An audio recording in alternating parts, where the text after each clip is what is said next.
माननीय अध्यक्ष महोदय, आपकी अनुमति से मैं राज्य के वर्ष 2023-24 के संशोधित अनुमान एवं वर्ष 2024-25 के लिए वार्षिक वित्तीय अनुमान प्रस्तुत कर रही हूँ। प्रदेश की जनता ने हमारी जन कल्याण की भावना में आस्था रख भ्रष्टाचार मुक्त सुशासन स्थापित करने तथा राजस्थान को अग्रणी विकसित राज्य बनाने के संकल्प में विश्वास जताते हुए हमें जनादेश प्रदान किया है।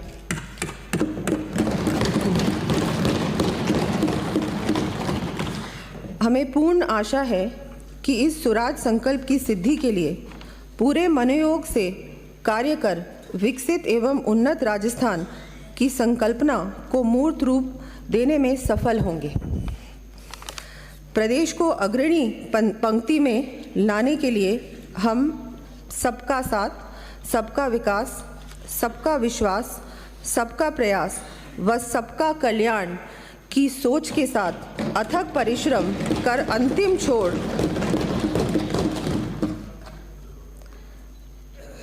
अंतिम छोर तक खड़े व्यक्ति के चेहरे पर मुस्कान लाने का सतत प्रयास करेंगे। प्रसिद्ध कवि शिव मंगल सिंह सुमन की पंक्तियों से प्रेरणा लेकर हम सार्थक प्रयास का संकल्प लेते हैं। गति प्रबल पैरों में भरी, फिर क्यों रहूं दर दर खड़ा, जब आज मेरे सामने है रास्ता इतना पड़ा। तब तक मुझे चलना हमारा काम है, चलना हमारा काम है। माननीय अध्यक्ष महोदय, पिछली सरकार की अदूरदर्शी सोच तथा गलत नीतियों के फलस्वरूप हमें विरासत में बहुत बड़ा कर्जभार मिला है। गत सरकार के कार्यकाल में राज्य पर कुल ऋण भार लगभग दुगुना होकर वर्ष 2023-24 के बजट अनुमानों के अनुसार 5,79,781 करोड़ रुपए हो गया है और राज्य का डेट GSDP अनुपात सामान्य श्रेणी के राज्यों में पंजाब के बाद सर्वाधिक है। इसके साथ ही वर्ष 2023-24 के अंत में राज्य में प्रति व्यक्ति ऋण वर्ष 2017-18 के 36,880 रुपये से बढ़कर 70,800 रुपये हो जाना संभावित है। इसका मतलब कि हमारा कर्ज भार आज की तारीख में दुगना हो चुका है आपकी वजह से। पिछली सरकार के कार्यकाल में लिए गए 2,24,392 करोड़ रुपए के ऋण में से मात्र 93,577 करोड़ रुपए का पूंजीगत व्यय किया गया। इससे स्पष्ट है कि गत सरकार द्वारा लगभग 60% ऋण का उपयोग गैर पूंजीगत राजस्व व्यय हेतु किया गया, अर्थात प्रदेश के दीर्घकालीन विकास व अर्थव्यवस्था को मजबूत करने की ओर समुचित ध्यान नहीं दिया गया। राज्य के संसाधनों के आकलन एवं दीर्घकालिक परिणामों के विचार बिना ही जल्दबाजी में अनेक योजनाएं लागू की गई, जिसके कारण राज्य की राजस्व प्राप्तियों एवं भुगतान में लगातार अंतर बढ़ता गया।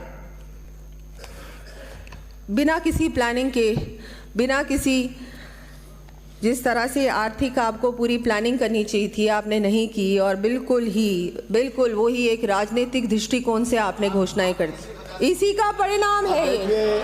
आप बैठिए माननीय सदस्य, इसीलिए आज आप वहां बैठे और हम यहाँ। बजट भाषण क्या बताऊंगी आपको, जनता ने जवाब दिया है। बजट सुनिए माननीय सदस्य, देखिए बिना अनुमति के खड़े नहीं होंगे। माननीय सदस्य, माननीय सदस्य बीच में नहीं, सुन लीजिए, उसके बाद आपका जब मौका आएगा बोलेंगे। आप बैठिए तो दीजिए मुझे, आप बैठिए। माननीय सदस्य, आप मुझे बोलने तो दीजिए, अभी तो शुरुआत है। अरे माननीय सदस्य, अभी तो शुरुआत है, ये बहस का आगे देखिए क्या क्या होता है। माननीय सदस्य, बहस का मुद्दा नहीं है, आप सुनिए। आप सुनिए, जब आपका मौका आएगा तो बोलिए। पूर्ववर्ती सरकार के कार्यकाल में प्रदेश जहां एक विपरीत स्थिति में आ गया, वहीं दूसरी ओर गलत नीतियों, भ्रष्टाचार, लच्चर कानून व्यवस्था, कुशासन एवं तुष्टीकरण के कारण प्रदेश के विकास की गति भी मंद हुई। इन चुनौतीपूर्ण फिर बोल रहे, अब आपकी बात आप बोले, सुनने में आपको दिक्कत क्यों है? बैठिए, सच्चाई है, सच्चाई। सदन की मर्यादाओं को भंग मत करिए। वित्त मंत्री जब बोल रहा हो, किसी को बोलने की अनुमति नहीं है, आपको नहीं है। बैठिए मिस्टर बोरा, ये अंतिम चेतावनी दे रहा हूँ, इस सत्र में अंतिम चेतावनी दे रहा हूँ, मुझे ऐसा कदम उठाने के लिए मजबूर न करें। बैठिए मिस्टर बोरा, अंतिम चेतावनी दे रहा हूँ, आपकी बार खड़े हुए, यू विल बी आउट। बैठिए बैठिए, माननीय डोटासरा जी बैठिए, माननीय सदस्य बैठिए। आप सुनिए, आप सुनिए, आप सुनिए। इन चिंतापूर्ण परिस्थितियों का सामना करते हुए आप सुनिए, उसके बाद जब आपका मौका आएगा तो बोलिए। इन चिंतापूर्ण परिस्थितियों का सामना करते हुए हम माननीय प्रधानमंत्री श्री नरेंद्र मोदी जी के नेतृत्व वाली केंद्र सरकार के सहयोग के साथ साथ हमारी सरकार की ठोस कार्य योजना, सुशासन एवं कठिन परिश्रम से प्रदेश को सतत विकास के मार्ग पर ले जाएंगे।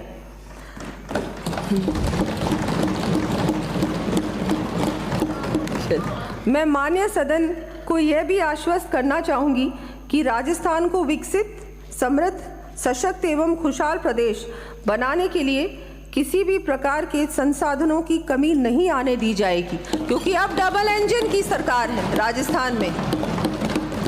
मैं यहाँ सम्मानित सदन को माननीय प्रधानमंत्री श्री नरेंद्र मोदी जी का कथन याद दिलाना चाहूंगी। माननीय सदस्य बीच में खड़े होने की, आप बोलिए, पहले सुनिए, आपको सुनने के लिए जब टिप्पणी आए, जब आपका बहस का नाम आए तब बोलना। हाँ तब बोलना, मना नहीं है। जब बहस होगी, मैं यहाँ सम्मानित सदन को माननीय प्रधानमंत्री श्री नरेंद्र मोदी जी का कथन याद दिलाना चाहूंगी। पहले कहा जाता था कि इस देश के किसानों की एवं गरीबों की 3 आधारभूत आवश्यकताएं हैं, बिजली, पानी और सड़क। हमने इसमें 2 और चीज़ों को जोड़ दिया, शिक्षा और स्वास्थ्य। और इन 5 चीज़ों को प्राथमिकता दी जाए और उन्हें सर्वसुलभ किया जाए तो रोजगार अपने आप पैदा होगा और भावी पीढ़ियों के कल्याण के लिए मजबूत आधार का निर्माण होगा। इसलिए आज हिंदुस्तान के कोने कोने में एक ही मंत्र गूंज रहा है, सबका साथ, सबका विकास, सबका विश्वास और सबका प्रयास। हम इस मंत्र को लेकर विकास को नई ऊंचाइयों पर पहुंचाने का प्रयास कर रहे हैं। बैठे बेटे, हमने प्रदेश की जनता को, बेटे बोलेंगे तो ये भी बोलेंगे, हमने प्रदेश की जनता को दिए अपने आश्वासन और माननीय प्रधानमंत्री जी की गारंटियों को लागू करने की दिशा में त्वरित गति से कार्य करना प्रारंभ कर दिया है। माननीय मुख्यमंत्री जी ने समस्त गरीब परिवारों की महिलाओं को 450 रुपये में LPG सिलेंडर देकर इस संकल्प को लागू कर लगभग 73 लाख परिवारों को राहत प्रदान की है। हमने ज़रूरतमंद व्यक्ति को कम कीमत पर गुणवत्तापूर्ण पौष्टिक भोजन उपलब्ध करवाने की दृष्टि से पूर्व में दिए जा रहे 450 ग्राम भोजन की मात्रा को बढ़ाकर श्री अन्नपूर्णा रसोई के माध्यम से 600 ग्राम भोजन देने का निर्णय किया है।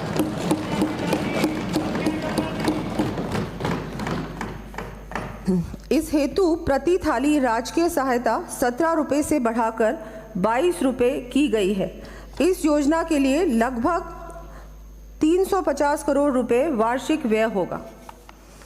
हमारी सरकार आधारभूत संरचना के विकास, दूर दराज के क्षेत्रों विशेषकर ग्रामीण क्षेत्रों में चिकित्सा, शिक्षा, रोजगार आदि सुविधाओं की पहुंच तथा वंचित वर्गों हेतु अतिरिक्त सहायता सामाजिक सुरक्षा पर समान रूप से ध्यान देकर प्रदेश के प्रत्येक व्यक्ति के जीवन में खुशहाली लाने का कार्य करेगी। गत सरकार ने राजनीति से प्रेरित होकर प्रदेश के लाडपुरा, नसीराबाद, सिवाना, आहोर, डग, मालपुरा, गोगुंदा जैसे कई इलाकों क्षेत्रों के लिए कोई योजना स्वीकृत ही नहीं की।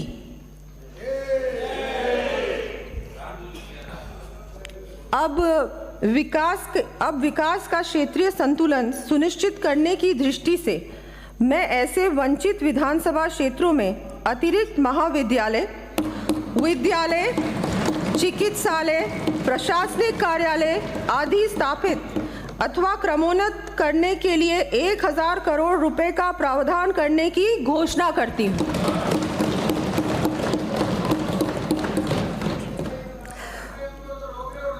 प्रदेश की अर्थव्यवस्था को सुदृढ़ करने के लिए सड़कों का नेटवर्क रीढ़ की हड्डी की भूमिका निभाता है। सड़कों के उन्नयन एवं निर्माण में भी क्षेत्रीय भेदभाव स्पष्ट रूप से दिखाई देता है।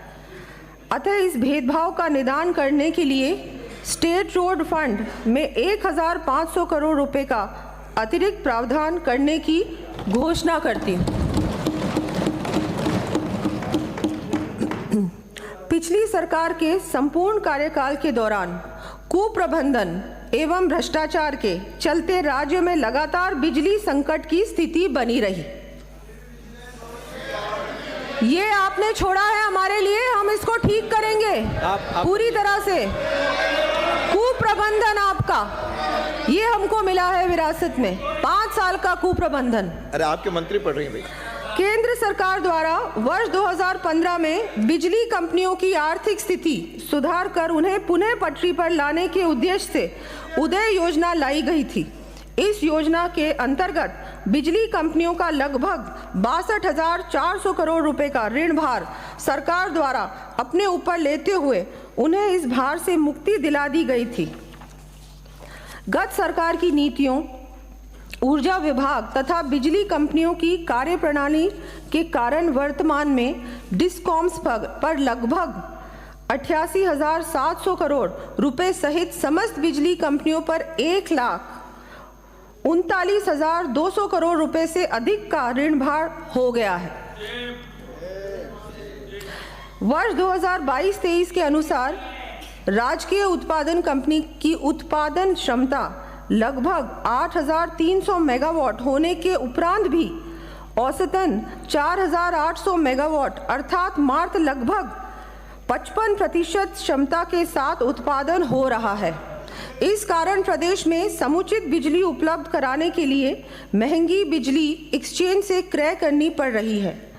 वर्ष 2022-23 में 3,700 करोड़ रुपए से अधिक की बिजली एक्सचेंज से खरीदने के कारण यह अतिरिक्त वित्तीय भार राजकोष पर पड़ा। हम इस स्थिति से निपटने व बिजली कंपनियों में प्रोफेशनल एडमिनिस्ट्रेशन स्थापित करने के लिए समस्त आवश्यक कदम उठाएंगे। इस दृष्टि से प्रसारण निगम में केंद्र सरकार के ऊर्जा मंत्रालय द्वारा जारी दिशा निर्देशों के अनुरूप इनविट टीओटी लाने के साथ ही सभी बिजली कंपनियों निगमों का विशेषज्ञों की सहायता से बिजनेस प्लान तथा 10 वर्ष की अवधि ध्यान में रखते हुए रिसोर्स एडिक्वेसी प्लान बनाकर समयबद्ध रूप से लागू किया जाना प्रस्तावित है। माननीय प्रधानमंत्री जी ने अक्षय ऊर्जा को जन जन से जोड़ते हुए बढ़ावा देने की दृष्टि से अयोध्या में प्रभु श्री राम की प्राण प्रतिष्ठा के पावन एवं ऐतिहासिक दिवस 22 जनवरी 2024 को संपूर्ण देश में 1 करोड़ हाउसहोल्ड्स को सौर ऊर्जा से इलेक्ट्रीफाई करने की महत्वाकांक्षी प्रधानमंत्री सूर्योदय योजना की घोषणा की है।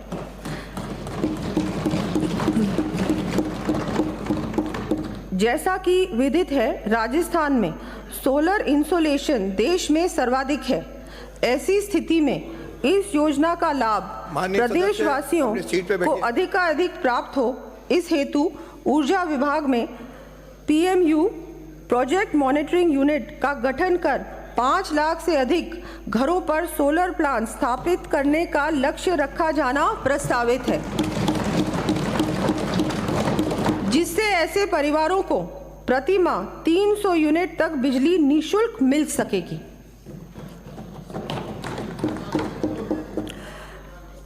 प्रदेशवासियों को प्रदूषण रहित आवागमन की सुविधा उपलब्ध कराने के साथ ही फॉसिल फ्यूल्स की बचत के लिए पब्लिक ट्रांसपोर्ट में इलेक्ट्रिक व्हीकल्स को बढ़ावा देने हेतु इंटरस्टेट के साथ साथ जयपुर, जोधपुर, उदयपुर, कोटा जैसे बड़े शहरों के लिए 500 इलेक्ट्रिक बसेस उपलब्ध करवाए जाने की मैं घोषणा करती हूँ।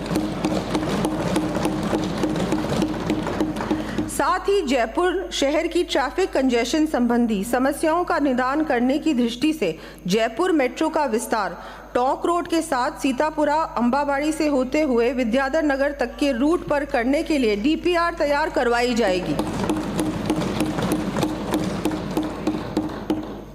माननीय सदन के साथ ही प्रदेश की जनता में भी यह विदित है कि गत सरकार के कार्यकाल में जल जीवन मिशन के अंतर्गत न सिर्फ भारी भ्रष्टाचार हुआ एवं गुणवत्ता संबंधी भी बहुत अधिक शिकायतें प्राप्त हुई, बल्कि परियोजना के इम्प्लीमेंटेशन की गति भी अत्यधिक धीमी थी। इस कारण हमारे प्रदेश का जेजेएम कवरेज में संपूर्ण देश में 33वां स्थान था।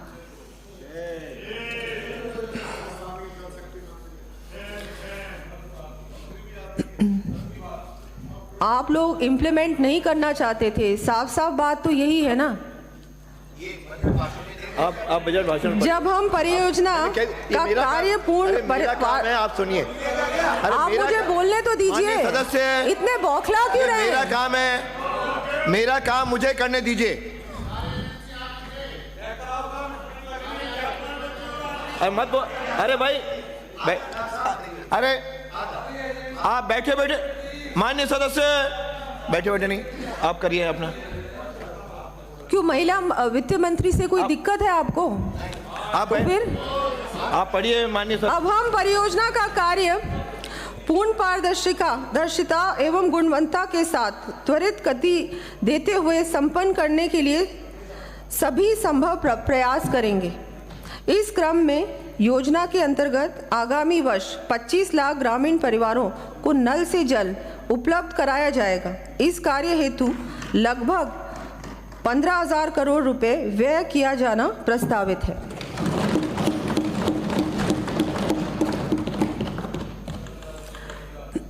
गत सरकार द्वारा न सिर्फ जल जीवन मिशन जैसी केंद्र प्रायोजित योजना को पिछड़ने के कारण अत्यधिक संख्या में ग्रामीण परिवारों को उनके घरों में जल की सुविधा से वंचित रखा, अपितु प्रदेश के 21 जिलों में पेयजल के साथ साथ सिंचाई के लिए अति महत्वपूर्ण ERCP परियोजना को केंद्र सरकार से पूर्ण सहयोग मिलने के बाद भी स्वीकृत नहीं कराया गया।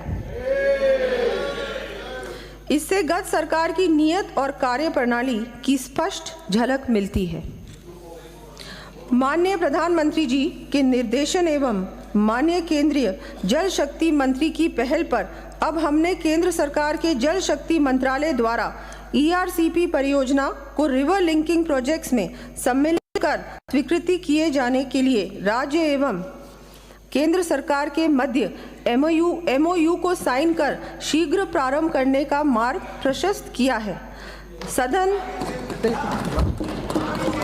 आप इससे भी खुश नहीं है, वंचित रखना चाहते हैं। माननीय विपक्ष नेता सुनिए, 21 जिलों को पानी से, फिर पीने के पानी से, सिंचाई के पानी से, आपको इसमें दिक्कत क्या है? माननीय सदस्य बैठिए। आप तो कर नहीं पाए। अरे माननीय सदस्य, आप ये 10वीं बार खड़े हुए हो। माननीय सदस्य, योर 10th टाइम आज खड़े हुए हो, ये बर्दाश्त नहीं होगा। सदन के माध्यम से मैं ERCP परियोजना को त्वरित गति से इम्प्लीमेंट करने की दिशा में इस महत्वपूर्ण कदम को उठाने के लिए माननीय प्रधानमंत्री जी, माननीय केंद्रीय जल शक्ति मंत्री जी एवं माननीय मुख्यमंत्री जी को धन्यवाद ज्ञापित करना चाहूंगी।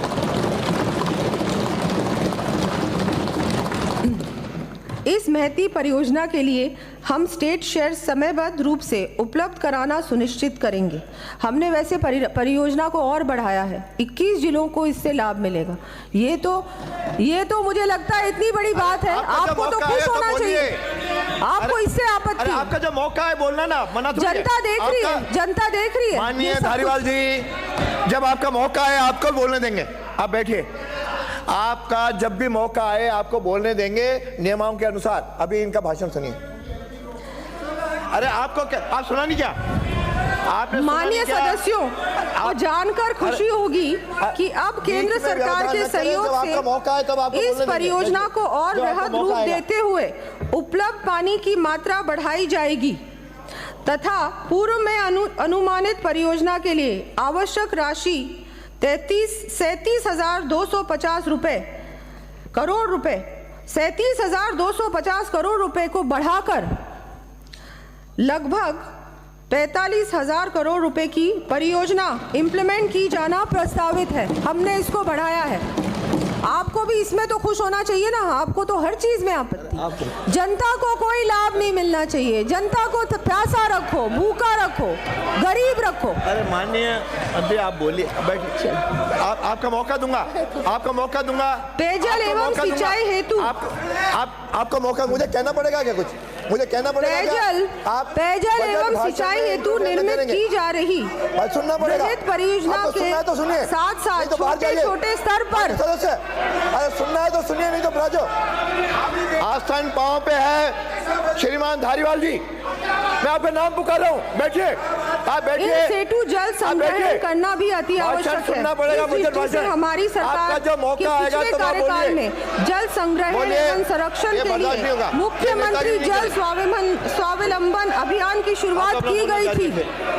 बैठिए। अब मैं पुनः आगामी वर्ष से लगभग 11,200 करोड़ रुपए की राशि से मुख्यमंत्री जल स्वावलंबन अभियान 2.0 शुरू किए जाने की घोषणा करती हूँ। वेल में आओगे, कार्रवाई करनी पड़ेगी। वेल में आओगे, कार्रवाई करनी पड़ेगी। आगामी 4 वर्षों में 20,000 अपने सीटों में जाइए, अपनी सीटों में जाइए, अपनी सीटों में जाइए। आप भी बीचों नहीं बोलेंगे। आप मिस्टर बोरा, इसके तहत आगामी 4 वर्षों में रोहित बोरा 20,000 गाँव में 5 लाख वाटर हार्वेस्टिंग स्ट्रक्चर्स बनाए जाएंगे। प्रथम चरण में आगामी वर्ष 5,000 से अधिक गाँवों में 3,500 करोड़ रुपए की राशि से 1,10,000 कार्य करवाए जाने प्रस्तावित हैं। सीटों में जाइए, सबसे निवेदन है, सीटों में जाइए, सीटों में जाइए, वन संरक्षण अपने सीटों में जाइए, अपनी सीट में। आगामी वर्ष, अरे आपने भी पढ़ा है पहले। सीटों में जाइए, सीटों में जाइए।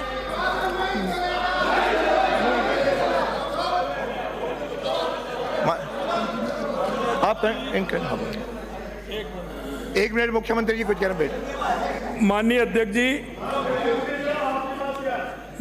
जी, मैं आग्रह करना चाहता हूं कि एक महिला बजट पढ़ रही है, आपको लगना चाहिए।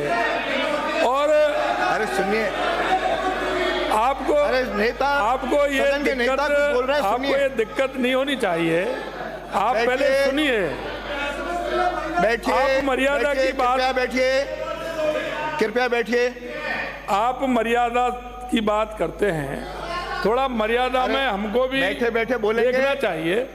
देखिए, ये बजट है, ये कोई बहस नहीं है। और मैं आपसे ये कह रहा हूँ कि एक महिला बजट पढ़ रही है, आपको उसका प्रोत्साहन करना चाहिए, ऐसे नहीं। अरे बैठिए। सदन के नेता जब खड़े हो आप, हाँ मैं दूंगा।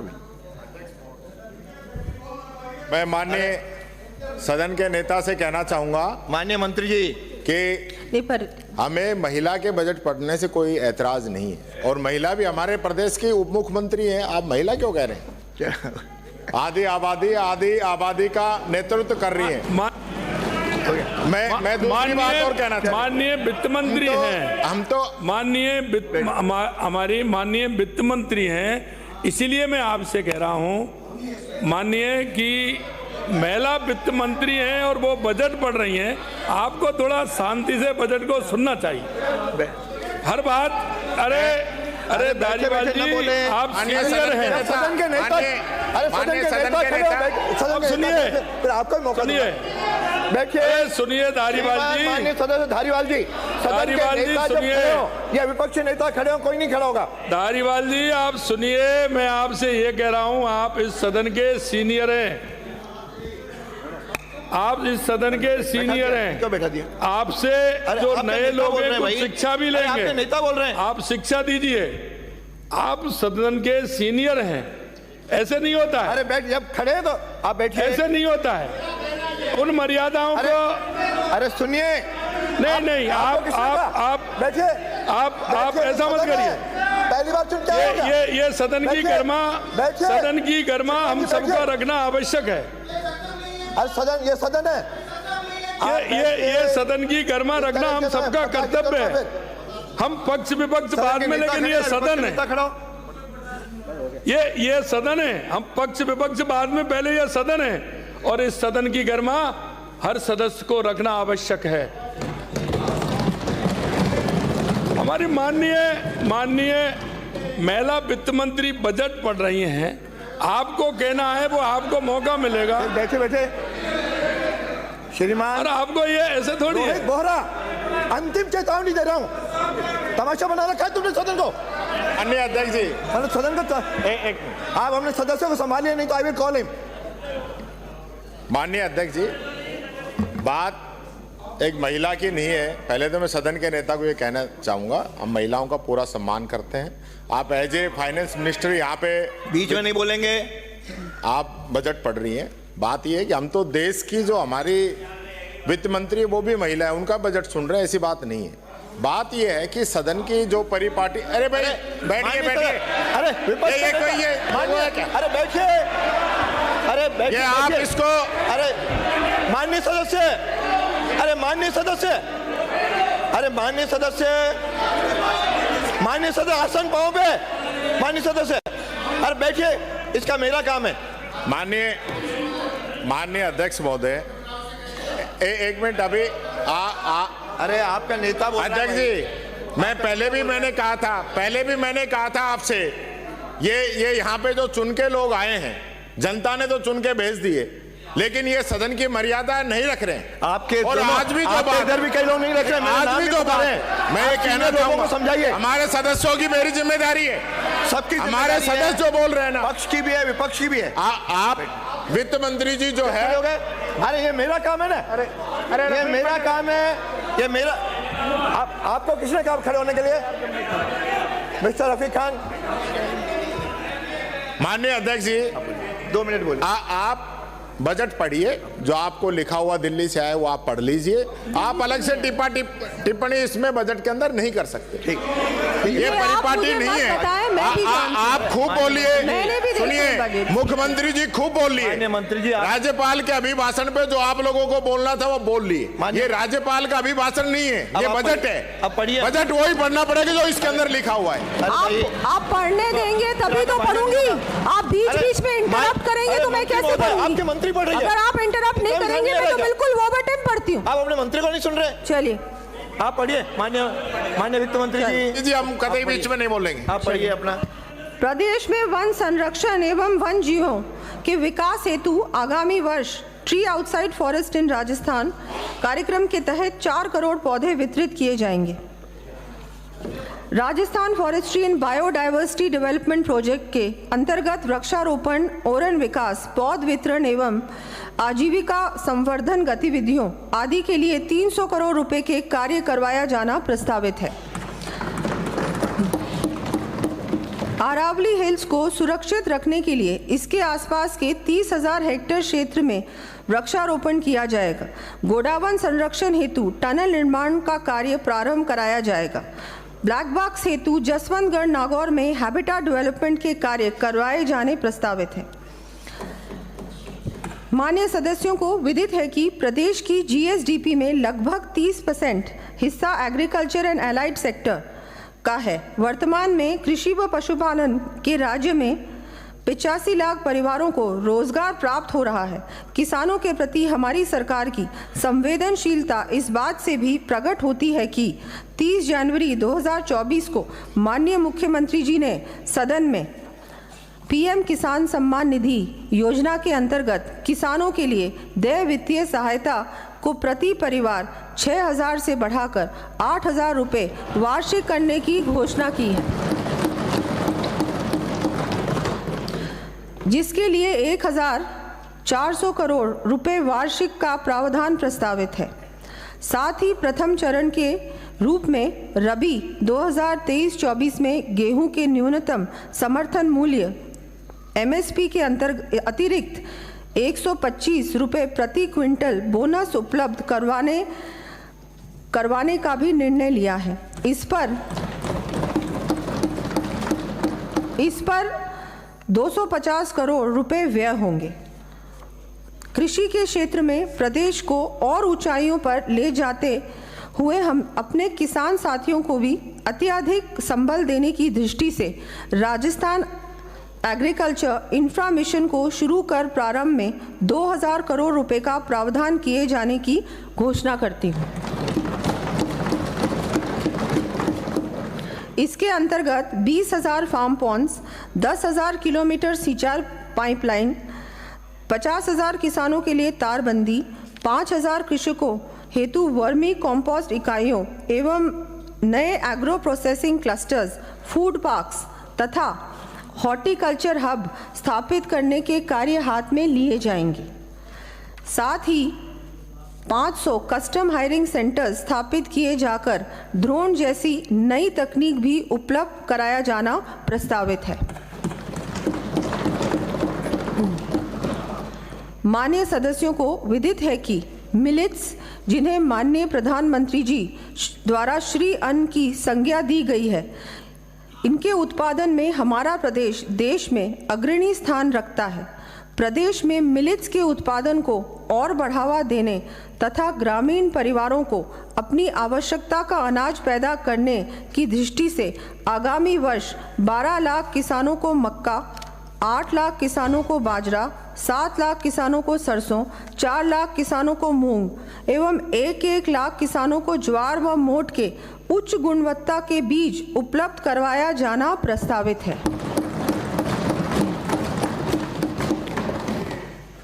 ग्रामीण अंचल में निवासरत परिवार अपनी आजीविका के लिए कृषि के साथ साथ डेयरी उत्पादन पर भी अत्यधिक निर्भर है। हमारी सरकार प्रदेश में गौवंश संरक्षण के साथ ही इस कार्य से जुड़े परिवारों को सहायता देने के लिए सभी आवश्यक कदम उठाएगी।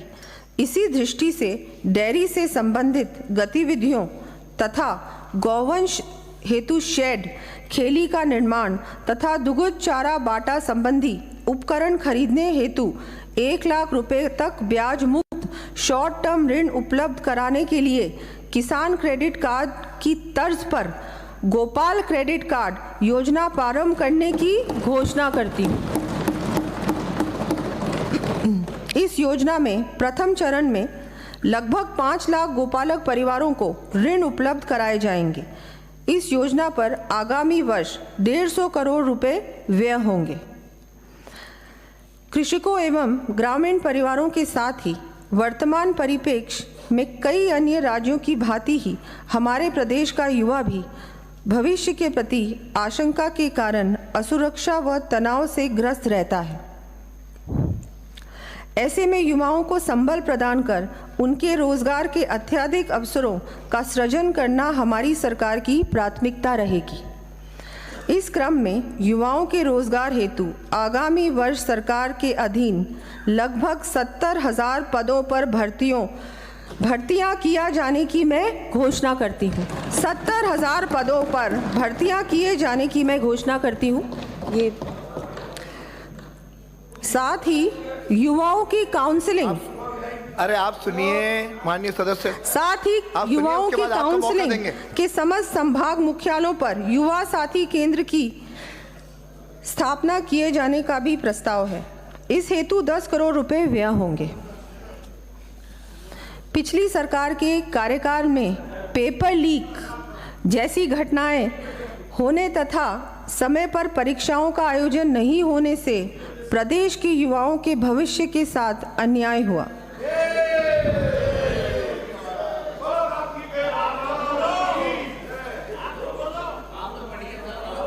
आप कंटिन्यू। इससे युवाओं में गहरा असंतोष है। हमने सरकार बनाते ही पेपर लीक जैसी घटनाओं की रोकथाम एवं दोषियों को सजा दिलाने के लिए स्पेशल इन्वेस्टिगेशन टीम का गठन कर कार्रवाई प्रारंभ कर दी है। युवा हमारे प्रदेश के कर्णधार हैं। उनके भविष्य को सुरक्षित रखने की दृष्टि से उन्हें एम्प्लॉयबल बनाना हमारी प्राथमिकता है। इसके लिए प्रत्येक संभाग में रोजगार मेलों तथा उच्च शिक्षण संस्थानों में कैंपस प्लेसमेंट के आयोजन के साथ साथ स्किल डेवलपमेंट ट्रेनिंग प्रोग्राम्स कराए जाएंगे। भर्ती परीक्षाएं समयबद्ध आयोजित कराने के लिए राजस्थान लोक सेवा आयोग, राजस्थान कर्मचारी चयन बोर्ड आदि का वार्षिक भर्ती परीक्षा कैलेंडर जारी किया जाएगा। मुख्यमंत्री पर्यटन कौशल विकास कार्यक्रम प्रारंभ कर आगामी 2 वर्षों में 20,000 युवाओं एवं लोक कलाकारों को गाइड हॉस्पिटैलिटी पारंपरिक कला संबंधी प्रशिक्षण दिया जाकर एम्प्लॉयबल बनाया जाएगा। माननीय अध्यक्ष महोदय, मानव क्षमता के उन्नयन, न्याय संगत और न्यायपूर्ण समाज के निर्माण तथा राष्ट्रीय विकास में शिक्षा के महत्व को देखते हुए केंद्र सरकार द्वारा राष्ट्रीय शिक्षा नीति 2020 लाई गई। हम प्रदेश में स्कूल शिक्षा, उच्च शिक्षा तथा तकनीकी शिक्षा को इस फॉरवर्ड लुकिंग नीति के अनुसरण में गुणवत्तापूर्ण बनाएंगे। सभी वंचित वर्गों तक भी शिक्षा की पहुंच को सुलभ करने की दृष्टि से मैं आगामी वर्ष से अल्प आय वर्ग, लघु, सीमांत, बटाईदार किसानों एवं खेतिहर श्रमिकों के परिवार के छात्र छात्राओं को केजी से पीजी तक निःशुल्क शिक्षा प्रदान करने की घोषणा करती हूँ।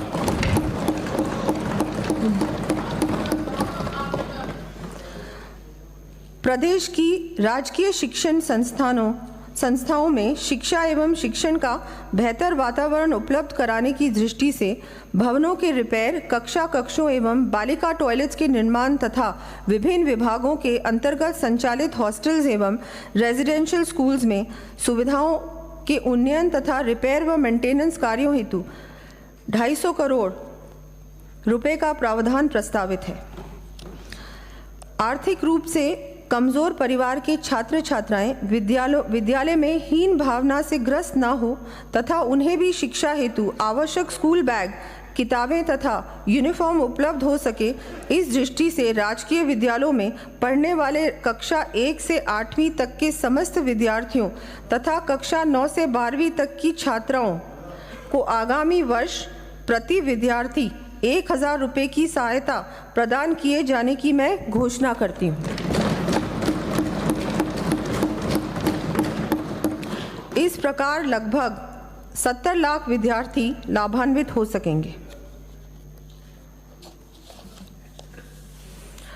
प्रदेश में युवाओं की ऊर्जा एवं उनके out of the box ideas का समाज, प्रदेश एवं देश की उन्नति में सार्थक योगदान हो तथा इसके साथ ही उन्हें अपने सपने साकार करने के समुचित अवसर मिले, इस दृष्टि से जयपुर, बीकानेर, भरतपुर एवं उदयपुर में Atal innovation studio and accelerators की स्थापना करने की घोषणा करती हूँ।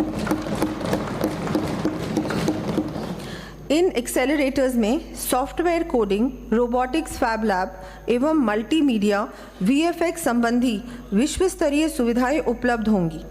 इस हेतु 1,000 करोड़ रुपए व्यय होंगे। आज देश के बड़े शहरों में जहां एक ओर बढ़ती आबादी के कारण आवश्यक सुविधाओं पर अत्यधिक दबाव पड़ रहा है, वहीं दूसरी ओर युवाओं को रोजगार की समस्या का सामना भी करना पड़ रहा है। इसके समाधान के लिए कई राज्यों ने सैटेलाइट सिटी विकसित कर सफलता प्राप्त की है। उदाहरण के लिए मुंबई के निकट पुणे, हैदराबाद के निकट साइबराबाद एवं अहमदाबाद के निकट गिफ्ट सिटी की यूटिलिटी और सक्सेस से सभी अवगत है। माननीय प्रधानमंत्री जी द्वारा लाए गए गति शक्ति कार्यक्रम के तहत केंद्र सरकार भी इस हेतु सहायता उपलब्ध कराती है। हमारे प्रदेश में जयपुर शहर 40 लाख से अधिक आबादी के साथ इस समस्या से जूझ रहा है। इस क्रम में मैं जयपुर के निकट हाईटेक सिटी विकसित किए जाने की घोषणा करती हूँ। इस हाईटेक टाउनशिप में IT, fintech, financial management, AI, ML सहित अन्य न्यू एज सब्जेक्ट्स के संस्थानों, कंपनियों को स्थापित करने हेतु स्पेशल इंसेंटिव्स दिए जाएंगे। साथ ही यहाँ वर्ल्ड क्लास सिटी के अनुरूप निवासियों को समस्त सुविधाएं भी उपलब्ध हो सकेंगी। युवाओं के ऑलराउंड पर्सनालिटी डेवलपमेंट में स्पोर्ट्स का अत्यधिक महत्व है। युवाओं के लिए प्रेरणा के साथ ही किसी भी प्रदेश के लिए गौरव का विषय होगा कि उसके युवा ओलंपिक्स में भाग लें। ओलंपिक्स में भाग लेने के लिए प्रदेश के 50 प्रतिभाशाली युवाओं को ट्रेनिंग किट, कोच सहित सभी विश्व स्तरीय सुविधाएं उपलब्ध कराने की दृष्टि से मिशन ओलंपिक्स 2028 की मैं घोषणा करती हूँ। इसके लिए जयपुर में centre of excellence for sports भी स्थापित किया जाएगा। इस हेतु 100 करोड़ रुपए का प्रावधान प्रस्तावित है। साथ ही जयपुर, भरतपुर एवं उदयपुर में बालिकाओं के लिए residential girls sports institutes 25-25 crore रुपए की राशि से स्थापित किया जाना प्रस्तावित है। माननीय अध्यक्ष महोदय, जैसा कि विदित है, हमारी केंद्र की सरकार ने महिला सशक्तिकरण की दिशा में ऐतिहासिक कदम उठाते हुए 20 सितंबर 2023 को संसद तथा विधानसभा में महिला आरक्षण का प्रावधान करने हेतु नारी शक्ति वंदन अधिनियम पारित किया है।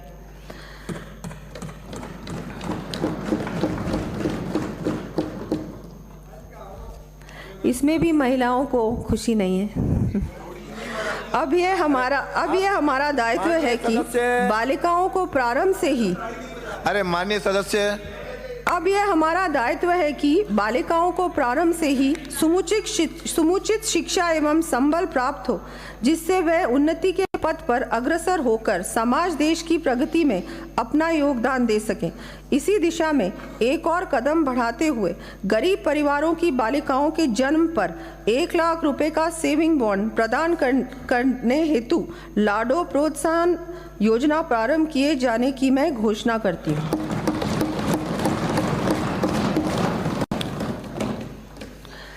माननीय प्रधानमंत्री जी द्वारा महिलाओं के आर्थिक सशक्तिकरण हेतु प्रारंभ की गई लखपति दीदी योजना के अंतर्गत प्रदेश में कार्यरत स्वयं सहायता समूहों में से 2,80,000 महिलाएं एवं उनके परिवार 1 लाख रुपए से अधिक की वार्षिक आमदनी कर रहे हैं। इस योजना को और अधिक गति देते हुए आगामी वर्ष 5 लाख परिवारों की आय 1 लाख रुपए वार्षिक तक ले जाने का कार्य किया जाना प्रस्तावित है।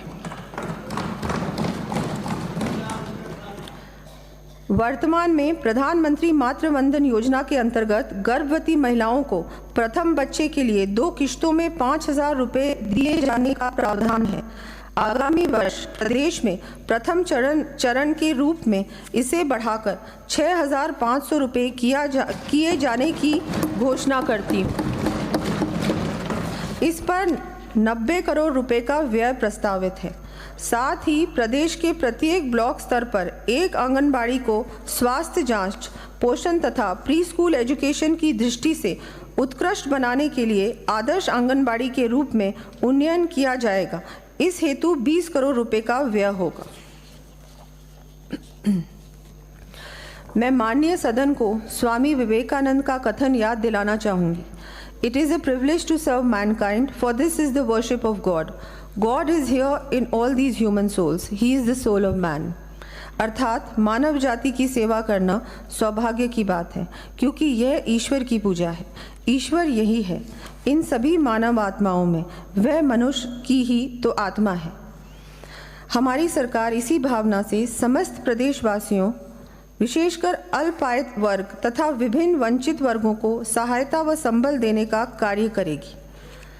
केंद्र सरकार द्वारा आयुष्मान भारत योजना के माध्यम से देश के कोने कोने में आम आदमी को उत्कृष्ट चिकित्सा सुविधा उपलब्ध कराने का कार्य किया जा रहा है। हमारी गत सरकार द्वारा प्रदेश में भामाशाह स्वास्थ्य बीमा योजना के माध्यम से आर्थिक रूप से कमजोर परिवारों को चिकित्सा सुविधा सरकारी व साथ ही निजी अस्पताल चिकित्सालयों में भी उपलब्ध कराए जाने की पहल की गई थी। आज कैंसर जैसी गंभीर बीमारियों का इलाज भी नई तकनीक से ओपीडी में संभव हो रहा है। अतः आमजन को गंभीर बीमारी की स्थिति में और अधिक राहत देने की दृष्टि से अब मैं प्रदेश में मुख्यमंत्री आयुष्मान आरोग्य योजना में आईपीडी के साथ साथ डे केयर पैकेज जोड़ने की घोषणा करती हूँ।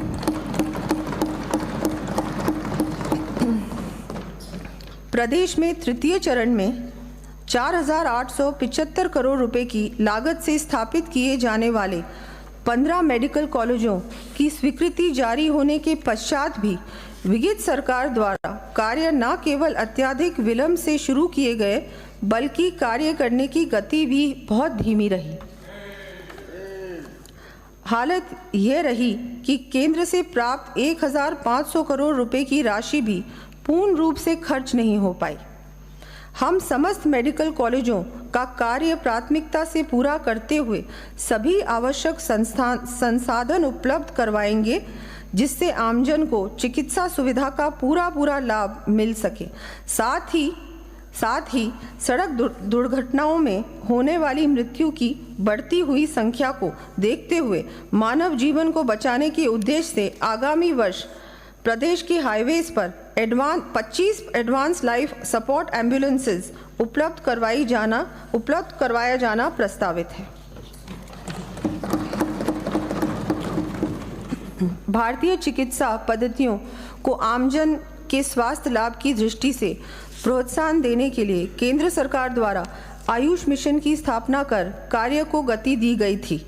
अंतर्राष्ट्रीय योग दिवस 21 जून 2024 के अवसर पर ब्लॉक स्तर तक वृहद रूप से आयोजन किए जाएंगे तथा प्रदेश में आयुष कार्यक्रम के संचालन के लिए आगामी वर्ष लगभग 250 करोड़ रुपए का प्रावधान प्रस्तावित है। माननीय सदस्यों को विदित है कि 30 जनवरी 2024 को सदन में माननीय मुख्यमंत्री जी द्वारा ज़रूरतमंदों के लिए 1,500 रुपये मासिक सामाजिक सुरक्षा पेंशन देने के हमारे संकल्प को पूरा करने की ओर एक और बड़ा कदम उठाते हुए प्रथम चरण में वर्तमान में देय 1,000 रुपये मासिक पेंशन को बढ़ाकर आगामी वर्ष से 1,150 रुपये करने की घोषणा कर दी गई है। इस हेतु आगामी वर्ष 1,800 करोड़ रुपए का अतिरिक्त प्रावधान प्रस्तावित है।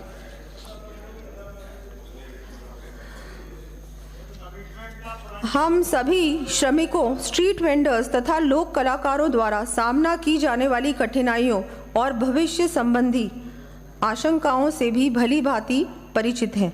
श्रमिकों एवं स्ट्रीट वेंडर्स को वृद्धावस्था में भी संबल प्राप्त हो, इस दृष्टि से मैं 18 से 45 वर्ष आयु वर्ग के श्रमिकों के लिए मुख्यमंत्री विश्वकर्मा पेंशन योजना लागू करने की घोषणा करती हूँ। इस योजना में 60 से 100 रुपये मासिक प्रीमियम देने पर 60 वर्ष आयु पूर्ण करने के उपरांत 2,000 रुपये प्रति माह पेंशन प्राप्त होगी। शेष लगभग 400 रुपये प्रति माह प्रति व्यक्ति का प्रीमियम राज्य सरकार द्वारा वहन किया जाएगा। ये पेंशन मुख्यमंत्री वृद्धजन सम्मान पेंशन के अतिरिक्त होगी। इस योजना हेतु 350 करोड़ रुपए का प्रावधान प्रस्तावित है।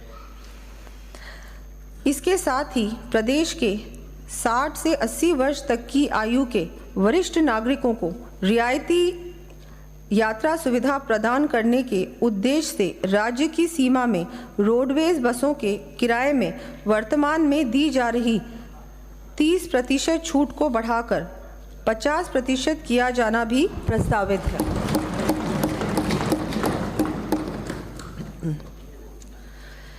दिव्यांगों को समाज की मुख्य धारा में लाने के लिए उनके कौशल विकास, शिक्षा तथा चिकित्सा सुविधाओं में वृद्धि आवश्यक है। इसके लिए जयपुर में कंपोजिट रीजनल सेंटर की स्थापना के साथ ही फिजियोथेरेपी, स्पीच थेरेपी आदि सुविधा प्रदान करने के लिए सभी जिला मुख्यालयों पर डिस्ट्रिक्ट डिसेबिलिटी रिहैबिलिटेशन सेंटर्स भी स्थापित किए जाने प्रस्तावित हैं।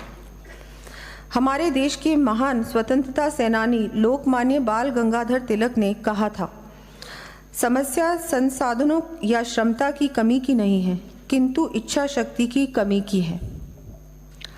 मैं सदन के माध्यम से प्रदेश की जनता को आश्वस्त करना चाहूँगी कि हमारी सरकार आमजन, विशेषकर वंचित वर्गों के सर्वांगीण विकास के लिए दृढ़ इच्छा शक्ति से कार्य करेगी।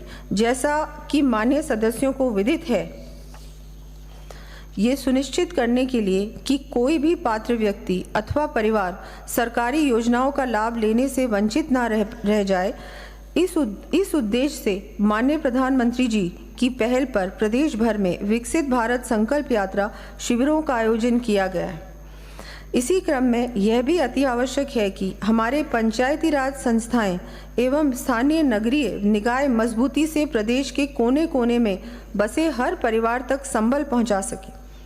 इस दृष्टि से इन ग्रासरूट डेमोक्रेटिक इंस्टीट्यूशंस को और अधिक सशक्त करने के लिए राज्य के शुद्ध कर आय की वर्तमान में निर्धारित SFC ग्रांट को 6.75% से बढ़ाकर आगामी वर्ष के लिए 7% करने की घोषणा करती हूँ।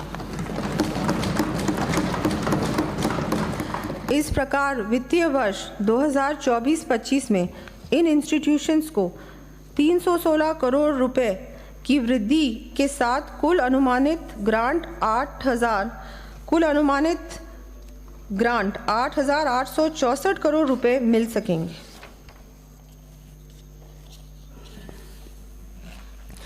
माननीय प्रधानमंत्री जी द्वारा 15 अगस्त 2014 को आर्थिक रूप से पिछड़े परिवारों को संबल देने के साथ ही सरकार की विभिन्न योजनाओं के अंतर्गत दी जाने वाली सहायता बिना किसी पिलफरेज के पूर्ण पारदर्शिता से लाभार्थी परिवारों तक पहुंच सके, इस हेतु जनधन योजना के माध्यम से सभी परिवारों के बैंक खाते खोलने के कार्य का शुभारंभ किया गया था।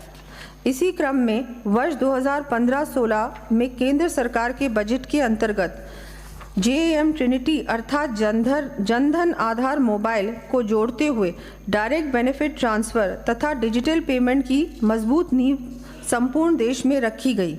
इसी कड़ी में प्रदेश में हमारी गत सरकार ने इसे भामाशाह योजना के नाम से इम्प्लीमेंट किया तथा पूर्ववर्ती सरकार द्वारा इसका नाम बदलकर जनाधार कर दिया। हमारी सरकार इस कार्यक्रम को artificial intelligence, machine learning, data cloud जैसी नई तकनीक का प्रयोग कर और आगे ले जाने के लिए कटिबद्ध है।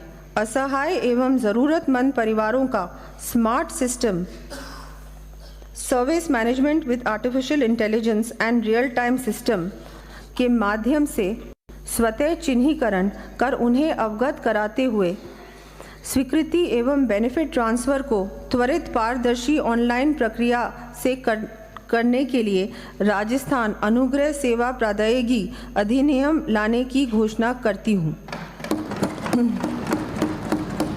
इस हेतु 150 करोड़ रुपए से अधिक IT आधारभूत संरचना का निर्माण किया जाना प्रस्तावित है। आमजन तक सरकारी सेवाओं का लाभ पहुंचाने में राजकीय कर्मचारियों की महती भूमिका को देखते हुए आगामी वर्ष कर्मचारियों को पदोन्नति के अतिरिक्त अवसर उपलब्ध करवाने के लिए DPC हेतु 2 वर्ष की छूट दिया जाना प्रस्तावित है। साथ ही कार्मिकों को वेतन तथा GPF संबंधी सभी सूचनाएं विवरण मोबाइल ऐप के माध्यम से ऑनलाइन उपलब्ध करवाए जाएंगे। रिटायरमेंट के बाद भी कार्मिकों को समस्याओं का सामना ना करना पड़े, इस दृष्टि से रिटायरमेंट डे पर ही पेंशन परिलाभों पर एवं पारिवारिक पेंशन की स्वीकृतियां ऑनलाइन जारी की जाएंगी। पारिवारिक पेंशनर्स को घर से ही डिजिटल लाइफ सर्टिफिकेट प्रस्तुत करने की सुविधा प्रदान की जाएगी। Rajasthan government health scheme RGHS के अंतर्गत कार्मिकों एवं पेंशनर्स को कॉन्फिड के माध्यम से दवाइयों की डोर स्टेप डिलीवरी सुविधा प्रदान की जाएगी। राज्य में सुशासन स्थापित करने एवं जन कल्याणकारी योजनाओं के इम्प्लीमेंटेशन में मानदेय कार्मिकों तथा नगरीय निकायों व पंचायती राज संस्थाओं के जनप्रतिनिधियों की महती भूमिका को ध्यान में रखते हुए आगामी वर्ष समस्त मानदेय कर्मियों यथा मिनी आंगनबाड़ी कार्यकर्ता, सहायिका, आशा कार्यकर्ता, सहयोगिनी, माँ बाड़ी कार्यकर्ता, मिड डे मील कुक कम हेल्पर, लांगरी, होमगार्ड्स, रेक्सिको कर्मियों तथा नगरीय निकायों व पंचायती राज संस्थाओं के जनप्रतिनिधियों के मानदेय में 10% वृद्धि किए जाने की मैं घोषणा करती हूँ।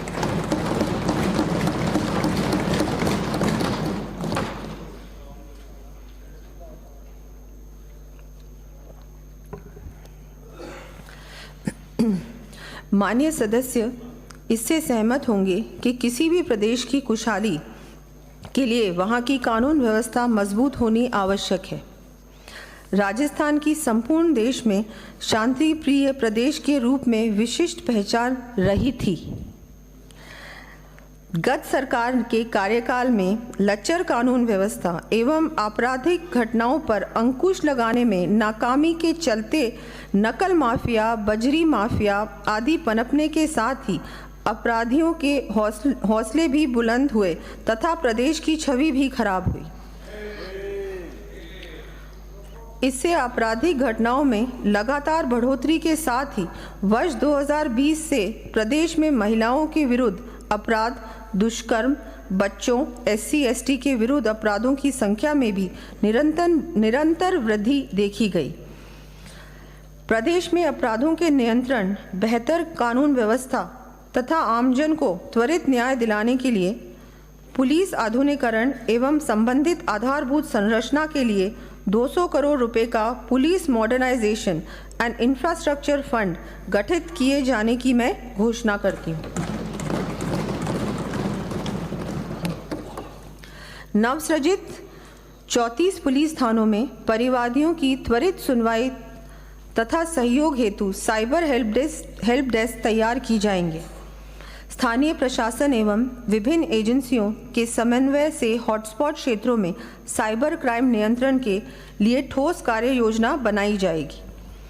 साथ ही प्रदेश में बालिका महिलाओं के लिए सहज एवं सुरक्षित वातावरण तैयार करने की दृष्टि से प्रत्येक जिले में, क्योंकि ये सिर्फ मर्दों का प्रदेश नहीं है, महिला सुरक्षा हमारे लिए प्राथमिकता है। प्रत्येक जिले में एंटी रोमियो स्क्वाड के गठन के साथ ही शेष रहे 174 पुलिस थानों में वुमेन हेल्प डेस्क स्थापित की जाएंगी। बालिका महिलाओं से छेड़छाड़ व अपराध की प्रभावी रोकथाम के लिए प्रत्येक जिले में प्राथमिकता के आधार पर सार्वजनिक स्थलों, बालिका छात्रावासों एवं नारी निकेतों में CCTV कैमरे स्थापित करने के उद्देश्य से लाडली सुरक्षा योजना शुरू किए जाने की मैं घोषणा करती हूँ।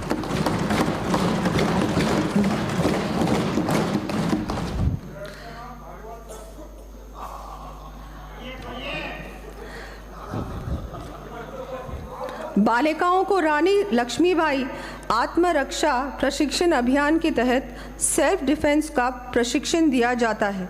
बालिकाओं को इस प्रशिक्षण को अधिक से अधिक संख्या में लेने हेतु प्रोत्साहित करने के लिए सेल्फ डिफेंस की उच्चतम श्रेणी ब्लैक बेल्ट को स्पोर्ट्स कोटा के अंतर्गत सम्मिलित करने की घोषणा भी करती हूँ। वर्ष 2008-9 में हमारी सरकार द्वारा वर्ष 1975-77 के दौरान आपातकाल के समय लोकतांत्रिक मूल्यों के लिए संघर्षरत व्यक्तियों को सम्मान एवं सहायता देने की दृष्टि से मीसा, DRI आदि बंदियों हेतु लोकतंत्र सेनानी सम्मान पेंशन योजना लागू की गई थी। गत सरकार ने इस योजना को वर्ष 2019 में बंद कर दिया। हमारी सरकार ने इस योजना को पुनः बहाल करते हुए 20,000 रुपये पेंशन एवं 4,000 रुपये चिकित्सा सहायता के रूप में दिए जाने का निर्णय लिया है। यह योजना सतत रूप से संचालित रहे तथा लोकतंत्र सेनानियों को सम्मान के साथ ही निर्बाध रूप से पेंशन प्राप्त होती रहे, इस दृष्टि से राजस्थान लोकतंत्र सेनानी सम्मान निधि अधिनियम लाया जाना प्रस्तावित है। हम राजस्थान को विकास एवं खुशहाली के पथ पर तीव्र गति से आगे ले जाने के साथ ही प्रदेश के गौरवशाली विरासत को सुरक्षित करने तथा पारंपरिक लोक कलाओं से जुड़े कलाकारों को संबल प्रदान करने के कार्य को भी प्राथमिकता देंगे। मान्य सदस्यों को जानकर आश्चर्य होगा कि गोविंद देव जी मंदिर जयपुर, मानगढ़ धाम बांसवाड़ा, मेहंदीपुर बालाजी दौसा, रणकपुर जैन मंदिर पाली, डिग्गी कल्याण जी टोंक, वेनेश्वर धाम डूंगरपुर, रामदेवरा जैसलमेर, तेजाजी मंदिर खरनाल नागौर, देवनारायण जी असीन भीलवाड़ा, मचकुंड धौलपुर, जल देवी मंदिर रेलमगरा राजसमंद जैसे असीम आस्था केंद्रों के सौंदर्यकरण, ब्यूटिफिकेशन एवं वहाँ सुविधाएं विकसित करने के लिए गत सरकार ने घोषणा तो की, किंतु हकीकत में कोई भी कार्य नहीं किया। अब मैं इन आस्था स्थलों के साथ साथ गोवर्धन परिक्रमा मार्ग पर स्थित पूछड़ी का लोटा डीग, श्री बड़े मथुरेश जी कोटा, त्रिनेत्र गणेश जी रणथंभौर सवाई माधोपुर आदि को सम्मिलित करते हुए प्रदेश के ऐसे 20 मंदिरों आस्था केंद्रों के विकास कार्य आगामी वर्ष में 300 करोड़ रुपए की राशि से करवाए जाने की घोषणा करती हूँ।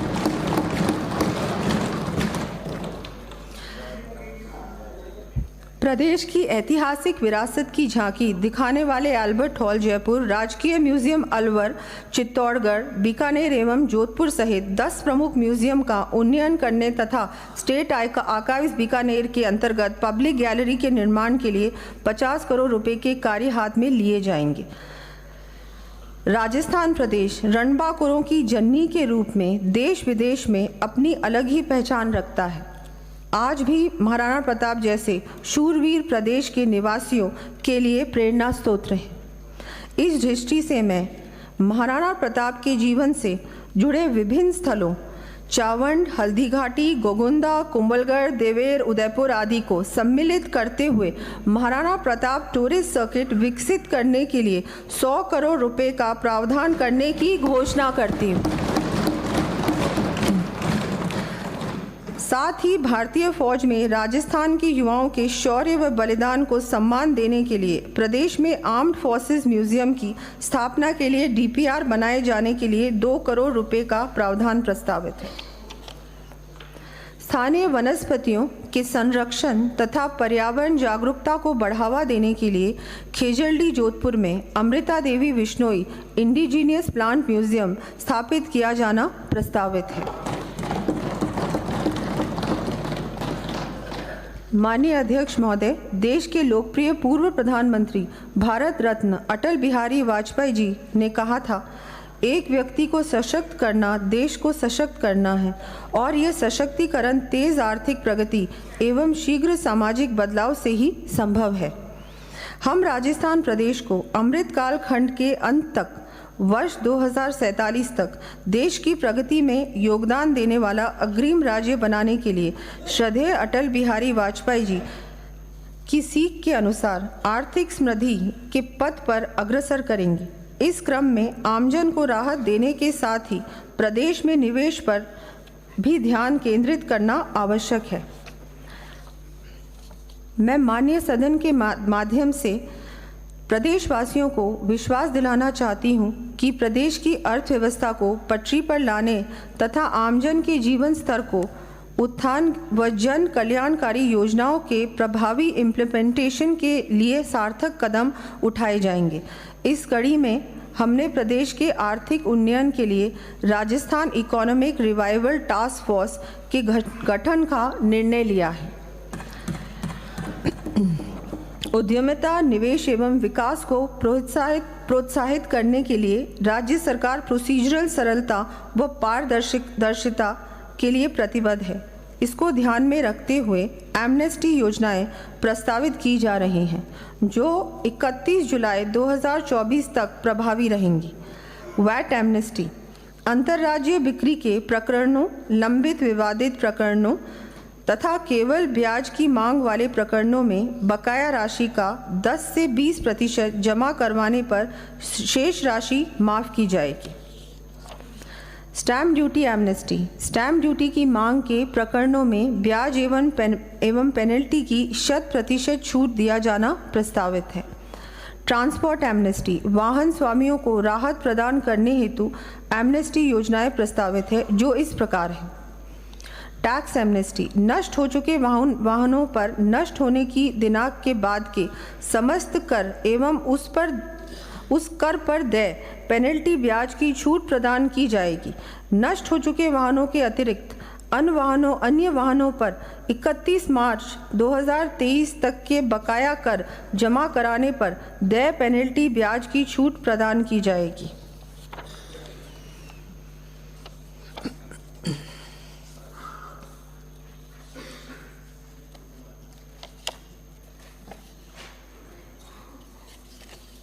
ई रवाना एमनेस्टी खान विभाग से प्राप्त सूचना के आधार पर दर्ज ओवरलोडिंग अतिभरण के प्रकरणों में कंपाउंडिंग राशि में 96% तक छूट प्रदान की जाएगी।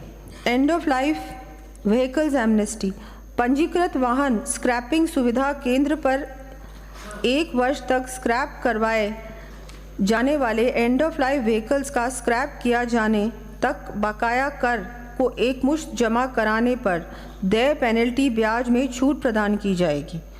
एनर्जी एमनेस्टी 31 मार्च 2023 से पूर्व कटे हुए कनेक्शन वाले कृषि विद्युत उपभोक्ताओं द्वारा मूल बकाया राशि 6 बाई-मंथली किश्तों में जमा कराने व कृषि श्रेणी के अतिरिक्त अन्य श्रेणी के उपभोक्ताओं द्वारा संपूर्ण मूल बकाया राशि एकमुश्त जमा कराने पर उनकी समस्त ब्याज एवं पेनल्टी राशि माफ की जाएगी।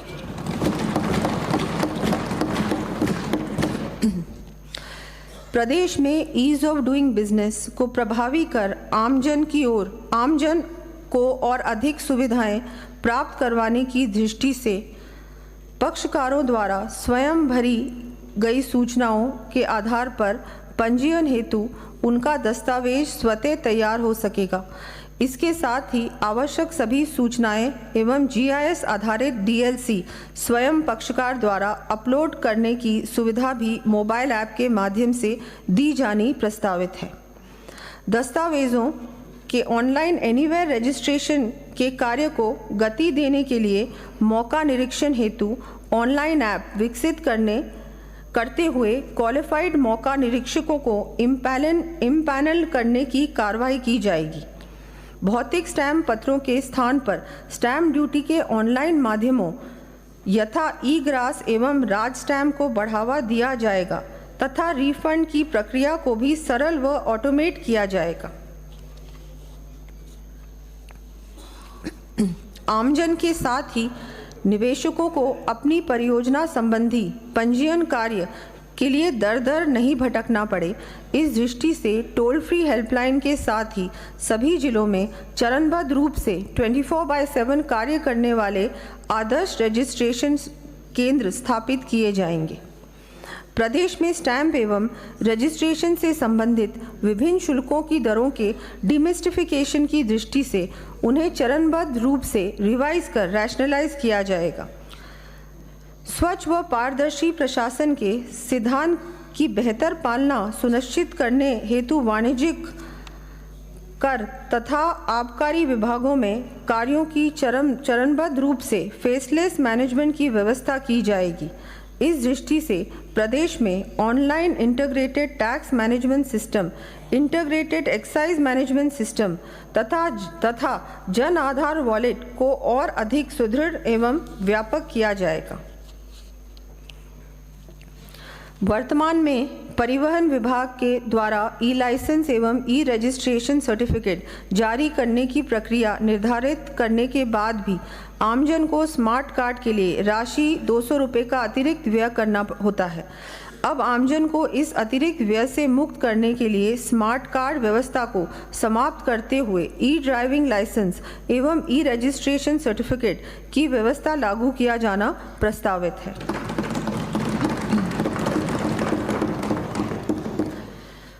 वाहन स्वामियों के वाहनों के फिटनेस टेस्ट की सुविधा को सुगम करने के लिए अपने पंजीकरण के जिले में ही फिटनेस करवाए जाने की बाध्यता को समाप्त कर एनीवेयर फिटनेस टेस्ट की व्यवस्था लागू की जानी प्रस्तावित है।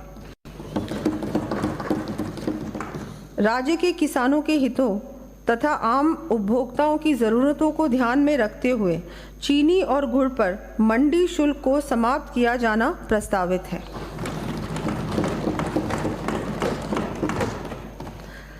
प्रदेश में गत सरकार द्वारा 19 नवंबर 2019 को पुणे भूमि पर लैंड टैक्स लगाने के कारण प्रदेश के उद्यमियों तथा निवेशकों को हुई कानूनी एवं वित्तीय समस्याओं का समाधान करने एवं उन्हें राहत देने की दृष्टि से मैं लैंड टैक्स समाप्त करने की घोषणा करती हूँ।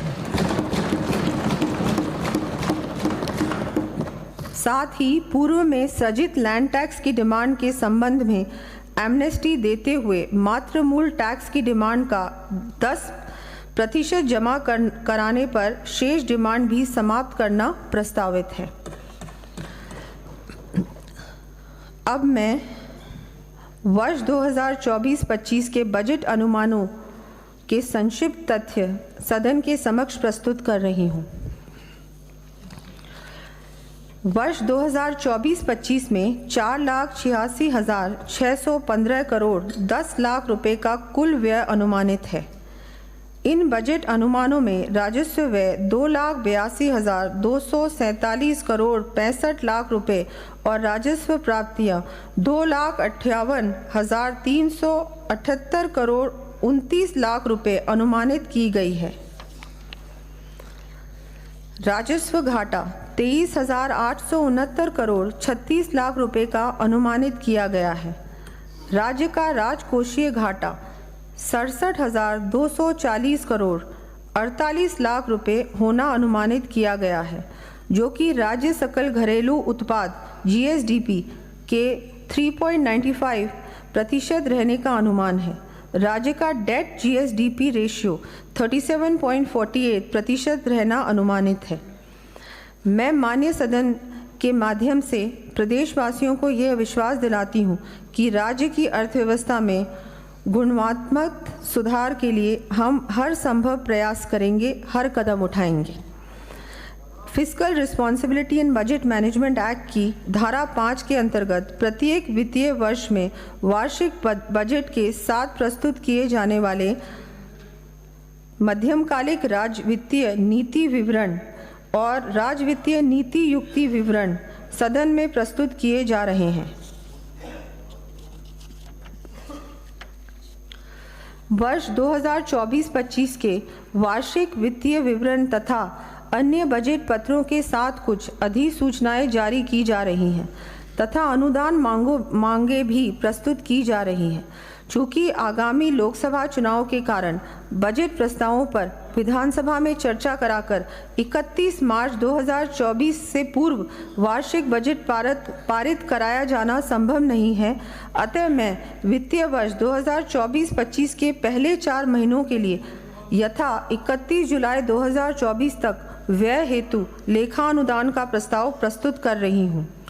इस लेखा अनुदान में मांग संख्या 9, निर्वाचन मांग संख्या 36, आपदा प्रबंधन एवं सहायता तथा मांग संख्या 41, जन स्वास्थ्य अभियांत्रिकी के लिए पूरे वर्ष के लिए अपेक्षित राशि की मांग की गई है, क्योंकि इन मदों में होने वाला व्यय सामयिक है और इन्हीं महीनों में अधिक व्यय होने की संभावना है तथा इस व्यय को स्थगित नहीं किया जा सकता। लेखा अनुदान की अवधि यथा 31 जुलाई 2024 के पूर्व ही सदन के समक्ष परिवर्तित बजट अनुमान व प्रस्ताव प्रस्तुत कर दिए जाएंगे। हम राजस्थान को विकसित प्रदेश बनाने, इसकी गौरवशाली विरासत को संरक्षित करने एवं प्रदेशवासियों को समृद्ध बनाने के लिए प्रतिबद्ध है। युवाओं, महिलाओं, बुजुर्गों, किसानों, मजदूरों तथा वंचित वर्गों को सशक्त कर उनकी सहभागिता सुनिश्चित करते हुए विकसित एवं उन्नत राजस्थान के निर्माण की परिकल्पना को साकार किए जाने के लिए प्रभावी कदम उठाएंगे। मैं देश के लोकप्रिय पूर्व प्रधानमंत्री भारत रत्न अटल बिहारी वाजपेयी जी की ये पंक्तियाँ याद करना चाहूँगी। बाधाएं आती हैं आए, घिरे प्रलय की घोर घटाएं, पाँव के नीचे अंगारे, सिर पर बरसे यदि ज्वालाएं, निज हाथों में हंसते हंसते आग लगाकर जलना होगा, कदम मिलाकर चलना होगा, कदम मिलाकर चलना होगा।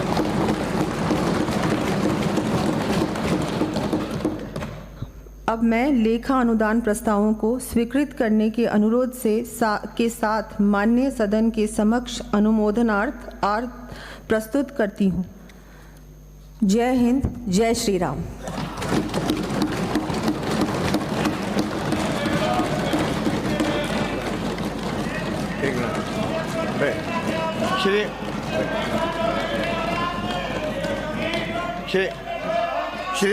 श्रीमती बैठिए, बैठिए। श्रीमती दिया कुमारी वित्त मंत्री राजस्थान राज्य के आय व्यय का अनुमान वर्ष 2024-25 का उपस्थापन करेंगी तथा उसे सदन की मेज पर रखेंगी।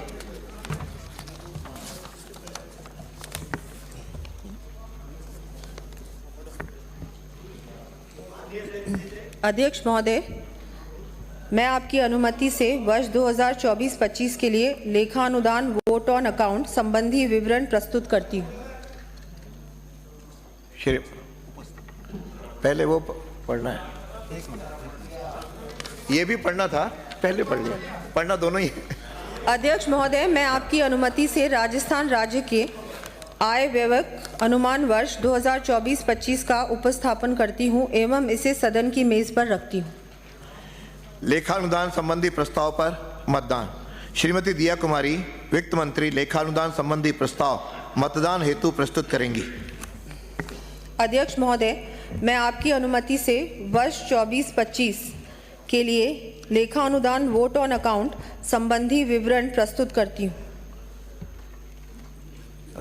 प्रश्न ये है कि राज्यपाल महोदय को 31 मार्च 2000 कर दिया ना, कर दिया।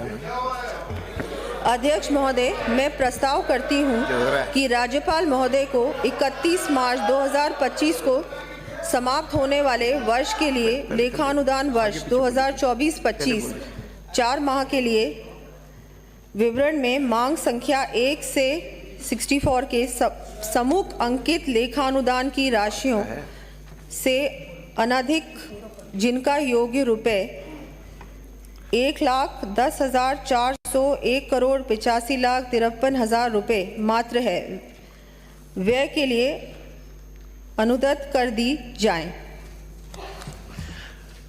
प्रश्न यह है कि राज्यपाल महोदय को 31 मार्च 2025 को समाप्त होने वाले वर्ष के लिए लेखानुदान वर्ष 2024-25 4 माह के लिए विवरण में मांग संख्या 1 से 64 के सम्मुख अंकित लेखानुदान की राशियों से अनधिक जिनका योग रुपए 1,10,401,85,53,000 रुपए मात्र हैं, व्यय के लिए प्रदान की जाए।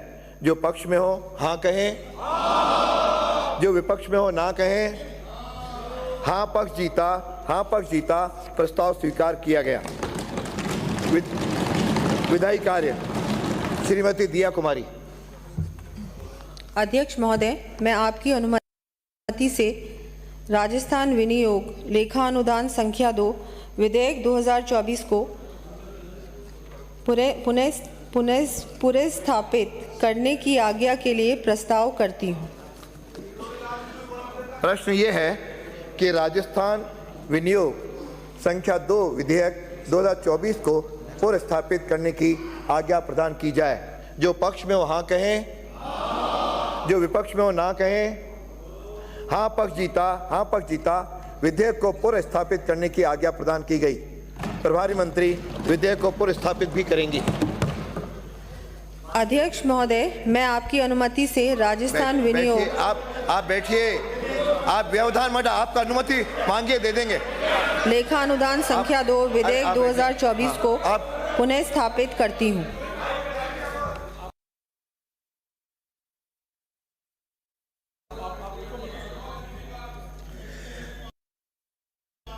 श्रीमती दिया कुमारी।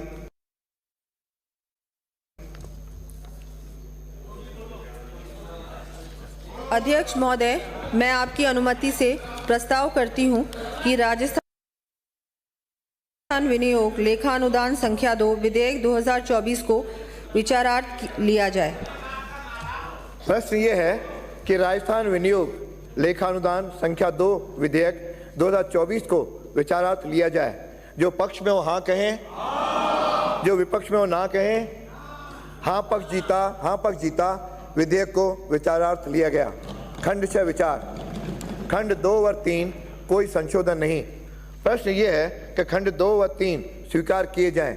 जो पक्ष में हो हाँ कहें, जो विपक्ष में हो ना कहें। हाँ पक्ष जीता, हाँ पक्ष जीता। खंड 2 व 3 स्वीकार किए गए। अनुसूची कोई संशोधन नहीं। प्रश्न ये है कि अनुसूची स्वीकार की जाए। जो पक्ष में हो हाँ कहें, जो विपक्ष में हो ना कहें। हाँ पक्ष जीता, हाँ पक्ष जीता। अनुसूची स्वीकार की गई। खंड 1 अधिनियम सूत्र नाम आदि कोई संशोधन नहीं। प्रश्न ये है कि खंड 1 अधिनियमन सूत्र नाम आदि स्वीकार किए जाएं। जो पक्ष में हो हाँ कहें, जो विपक्ष में हो ना कहें। हाँ पक्ष जीता, हाँ पक्ष जीता। खंड 1 अधिनियम सूत्र नाम आदि स्वीकार किए गए। श्रीमती दिया कुमारी। अध्यक्ष महोदय, मैं आपकी अनुमति से प्रस्ताव करती हूँ कि राजस्थान विनियोग लेखा अनुदान संख्या 2 विधेयक 2024 को पारित किया जाए। प्रश्न यह है कि राजस्थान विनियोग विधेयक 2024 को पारित किया जाए। जो पक्ष में हो हाँ कहें, जो विपक्ष में हो ना कहें। हाँ पक्ष जीता, हाँ पक्ष जीता। राजस्थान विनियोग विधेयक 2024 पारित किया गया। वित्तीय कार्य 2023-24 के लिए अनुपूरक अनुदान की मांगों का उपस्थापन एवं मतदान। श्रीमती दिया कुमारी। अध्यक्ष महोदय, मैं आपकी अनुमति से वर्ष 2023-24 के लिए राजस्थान शासन के व्यय हेतु अनुपूरक अनुदान की मांगे द्वितीय संकलन का उपस्थापन करती हूँ। मांग संख्या 2। प्रश्न यह है कि अनुपूरक अनुदान की मांग संख्या 2 राज्य विधानमंडल के संबंध में 31 मार्च 2024 को समाप्त होने वाले वर्ष में किए जाने वाले व्यय के निमित्त राज्यपाल महोदय को रुपए 10,17,93,000 तक की राशि और प्रदान की जाए। जो पक्ष में हो हाँ कहें, जो विपक्ष में हो ना कहें। हाँ पक्ष जीता, हाँ पक्ष जीता। मांग स्वीकार की गई। मांग 6। प्रश्न यह है कि अनुपूरक अनुदान की मांग संख्या 6 विधि एवं विधिक कार्य विभाग के संबंध में 31 मार्च 2024 को समाप्त होने वाले वर्ष में किए जाने वाले व्यय के निमित्त राज्यपाल महोदय को रुपए 1,000 तक की राशि और प्रदान की जाए। जो पक्ष में हो हाँ कहें, जो विपक्ष में हो ना कहें। हाँ पक्ष जीता, हाँ पक्ष जीता। मांग स्वीकार की गई। मांग संख्या 7।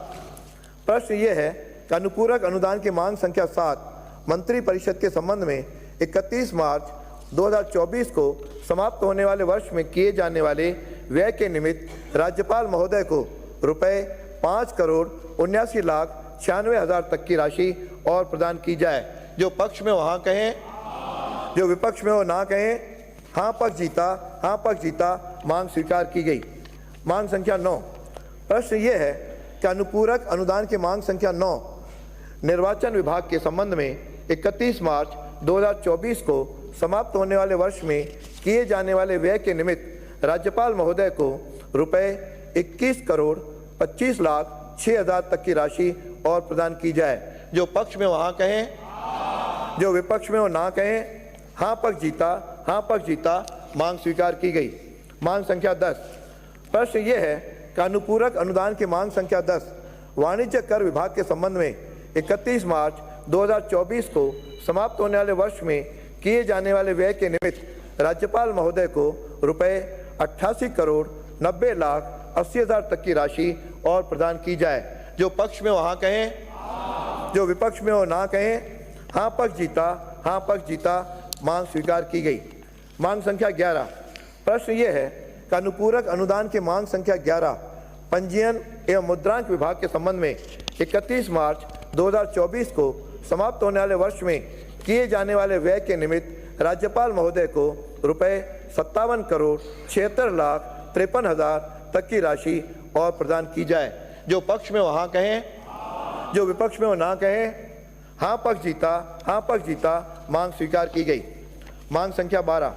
प्रश्न ये है कि अनुपूरक अनुदान की मांग संख्या 12 आबकारी विभाग के संबंध में 31 मार्च 2024 को समाप्त होने वाले वर्ष में किए जाने वाले व्यय के निमित्त राज्यपाल महोदय को रुपए 4,60,66,000 तक की राशि और प्रदान की जाए। जो पक्ष में हो हाँ कहें, जो विपक्ष में हो ना कहें। हाँ पक्ष जीता, हाँ पक्ष जीता, मांग स्वीकार की गई। मांग संख्या 14। प्रश्न यह है अनुपूरक अनुदान की मांग संख्या 14 राज्य बीमा एवं प्रावधायी निधि विभाग के संबंध में 31 मार्च 2024 को समाप्त होने वाले वर्ष में किए जाने वाले व्यय के निमित्त राज्यपाल महोदय को रुपए 1,51,95,11,000 तक की राशि और प्रदान की जाए। जो पक्ष में हो हाँ कहें, जो विपक्ष में हो ना कहें। हाँ पक्ष जीता, हाँ पक्ष जीता, मांग स्वीकार की गई। मांग संख्या 15। प्रश्न ये है कि अनुपूरक अनुदान की मांग संख्या 15 पेंशन के संबंध में 31 मार्च 2024 को समाप्त होने वाले वर्ष में किए जाने वाले व्यय के निमित्त राज्यपाल महोदय को रुपए 11,80,95,93,000 तक की राशि और प्रदान की जाए। जो पक्ष में हो हाँ कहें, जो विपक्ष में हो ना कहें। हाँ पक्ष जीता, हाँ पक्ष जीता, मांग स्वीकार की गई। मांग संख्या 16। प्रश्न ये है कि अनुपूरक अनुदान की मांग संख्या 16। आप बैठिए, आप बैठिए, आप बैठिए, आप बैठिए। प्रश्न ये है अनुपूरक, कोई बीच में। हाँ प्रश्न ये है अनुपूरक अनुदान की मांग संख्या 16 राजस्व विभाग के संबंध में 31 मार्च 2024 को समाप्त होने वाले वर्ष में किए जाने वाले व्यय के निमित्त राज्यपाल महोदय को रुपए 2,000 तक की राशि और प्रदान की जाए। जो पक्ष में हो हाँ कहें, जो विपक्ष में हो ना कहें। हाँ पक्ष जीता, हाँ पक्ष जीता, मांग स्वीकार की गई। मांग संख्या 18। प्रश्न ये है अनुपूरक अनुदान की मांग संख्या 18 गृह विभाग के संबंध में 31 मार्च 2024 को समाप्त होने वाले वर्ष में किए जाने वाले व्यय के निमित्त राज्यपाल महोदय को रुपए 1,54,27,03,000 तक की राशि और प्रदान की जाए। जो पक्ष में हो हाँ कहें, जो विपक्ष में हो ना कहें। हाँ पक्ष जीता, हाँ पक्ष जीता, मांग स्वीकार की गई। मांग संख्या 19। प्रश्न ये है कि अनुपूरक अनुदान की मांग संख्या 19 कारागार विभाग के संबंध में 21 मार्च 2024 को समाप्त होने वाले वर्ष में किए जाने वाले व्यय के निमित्त राज्यपाल महोदय को रुपए 3,82,06,000 तक की राशि और प्रदान की जाए। जो पक्ष में हो हाँ कहें, जो विपक्ष में हो ना कहें। हाँ पक्ष जीता, हाँ पक्ष जीता, मांग स्वीकार की गई। मांग संख्या 20। प्रश्न ये है कि अनुपूरक अनुदान की मांग संख्या 20 प्रारंभिक शिक्षा विभाग के संबंध में 31 मार्च 2024 को समाप्त होने वाले वर्ष में किए जाने वाले व्यय के निमित्त राज्यपाल महोदय को रुपए 2,64,61,58,000 तक की राशि और प्रदान में वहाँ कहें, जो विपक्ष में हो ना कहें। हाँ पक्ष जीता, हाँ पक्ष जीता, मांग स्वीकार की गई। मांग संख्या 21। भाई यदि आसन पांव पे कोई भी विधायक या माननीय सदस्य सदन के अंदर ना आएगा ना उठ के जाएगा। प्रश्न संख्या 21, जो मेरे खान को तो बैठा दिया मैंने, मेरा काम है। प्रश्न ये है कि अनुपूरक अनुदान की मांग संख्या 21 माध्यमिक शिक्षा विभाग के संबंध में 31 मार्च 2024 को समाप्त होने वाले वर्ष में किए जाने वाले व्यय के निमित्त राज्यपाल महोदय को रुपए 2,53,32,82,000 तक की राशि और प्रदान की जाए। जो पक्ष में हो हाँ कहें, जो विपक्ष में हो ना कहें। हाँ पक्ष जीता, हाँ पक्ष जीता, मांग स्वीकार की गई। मांग संख्या 22। प्रश्न ये है कि अनुपूरक अनुदान की मांग संख्या 22 उच्च शिक्षा विभाग के संबंध में 31 मार्च 2024 को समाप्त होने वाले वर्ष में किए जाने वाले व्यय के निमित्त राज्यपाल महोदय को 2,47,61,45,000 तक की राशि और प्रदान की जाए। जो पक्ष में वो हाँ कहें, जो विपक्ष में वो ना कहें। हाँ पक्ष जीता, हाँ पक्ष जीता। मांग स्वीकार की गई। मांग संख्या 24। प्रश्न ये है कि अनुपूरक अनुदान की मांग संख्या 24 तकनीकी शिक्षा विभाग के संबंध में 31 मार्च 2024 को समाप्त होने वाले वर्ष में किए जाने वाले व्यय के निमित्त राज्यपाल महोदय को रुपए 9,98,93,000 तक की राशि और प्रदान की जाए। जो पक्ष में वो हाँ कहें, जो विपक्ष में वो ना कहें। हाँ पक्ष जीता, हाँ पक्ष जीता। मांग स्वीकार की गई। मांग संख्या 25। प्रश्न ये है कि अनुपूरक अनुदान की मांग संख्या 25 कला एवं संस्कृति विभाग के संबंध में 31 मार्च 2024 को समाप्त होने वाले वर्ष में किए जाने वाले व्यय के निमित्त राज्यपाल महोदय को 1,000 रुपये तक की राशि और प्रदान की जाए। जो पक्ष में वो हाँ कहें, जो विपक्ष में वो ना कहें। हाँ पक्ष जीता, हाँ पक्ष जीता। मांग स्वीकार की गई। मांग संख्या 26। प्रश्न ये है कि अनुपूरक अनुदान की मांग संख्या 26 युवा मामले एवं खेल विभाग के संबंध में 31 मार्च 2024 को समाप्त होने वाले वर्ष में किए जाने वाले व्यय के निमित्त राज्यपाल महोदय को 37,59,42,000 तक की राशि और प्रदान की जाए। जो पक्ष में वो हाँ कहें, जो विपक्ष में वो ना कहें।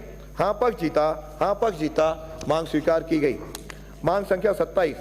प्रश्न ये है कि अनुपूरक अनुदान की मांग संख्या 27 चिकित्सा एवं स्वास्थ्य विभाग के संबंध में 31 मार्च 2024 को समाप्त होने वाले वर्ष में किए जाने वाले व्यय के निमित्त राज्यपाल महोदय को 5,14,80,000 तक की राशि और प्रदान की जाए।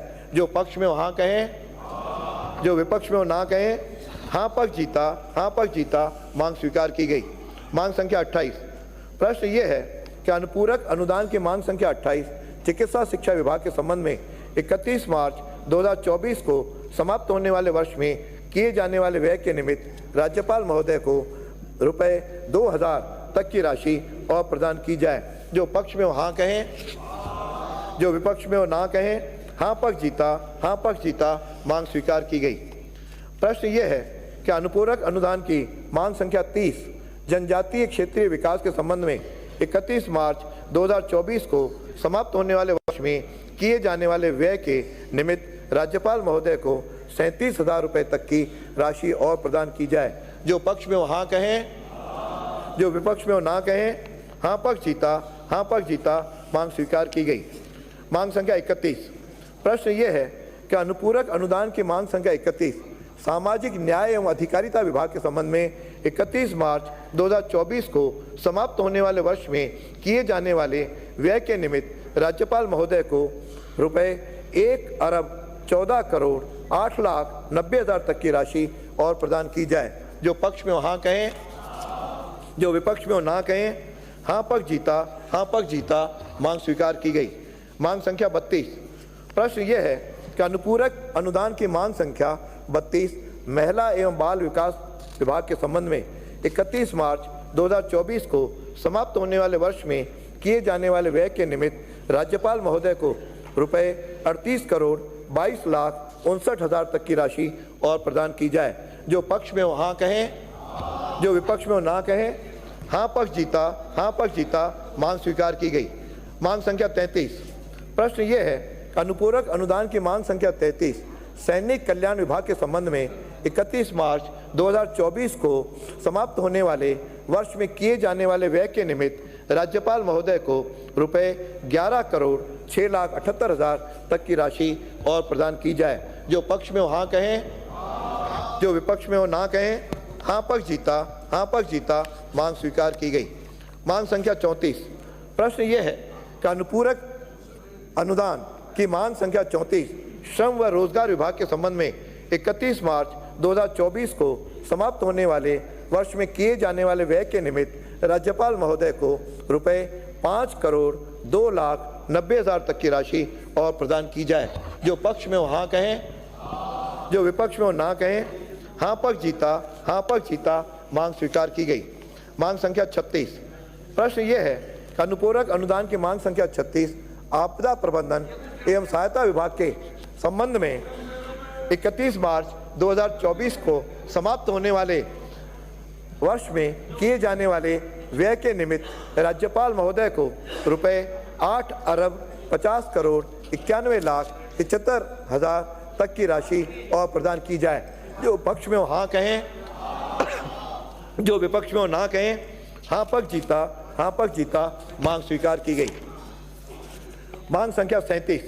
प्रश्न यह है कि अनुपूरक अनुदान की मांग संख्या 37 देवस्थान विभाग के संबंध में 31 मार्च 2024 को समाप्त होने वाले वर्ष में किए जाने वाले व्यय के निमित्त राज्यपाल महोदय को 22 करोड़ 61,21,000 रुपये तक की राशि और प्रदान की जाए।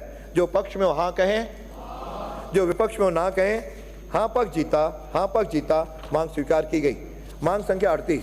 प्रश्न यह है अनुपूरक अनुदान की मांग संख्या 38 सूचना एवं जनसंपर्क विभाग के संबंध में 31 मार्च 2024 को समाप्त होने वाले वर्ष में किए जाने वाले व्यय के निमित्त राज्यपाल महोदय को रुपए 59 करोड़ 27,80,000 तक की राशि और प्रदान की जाए।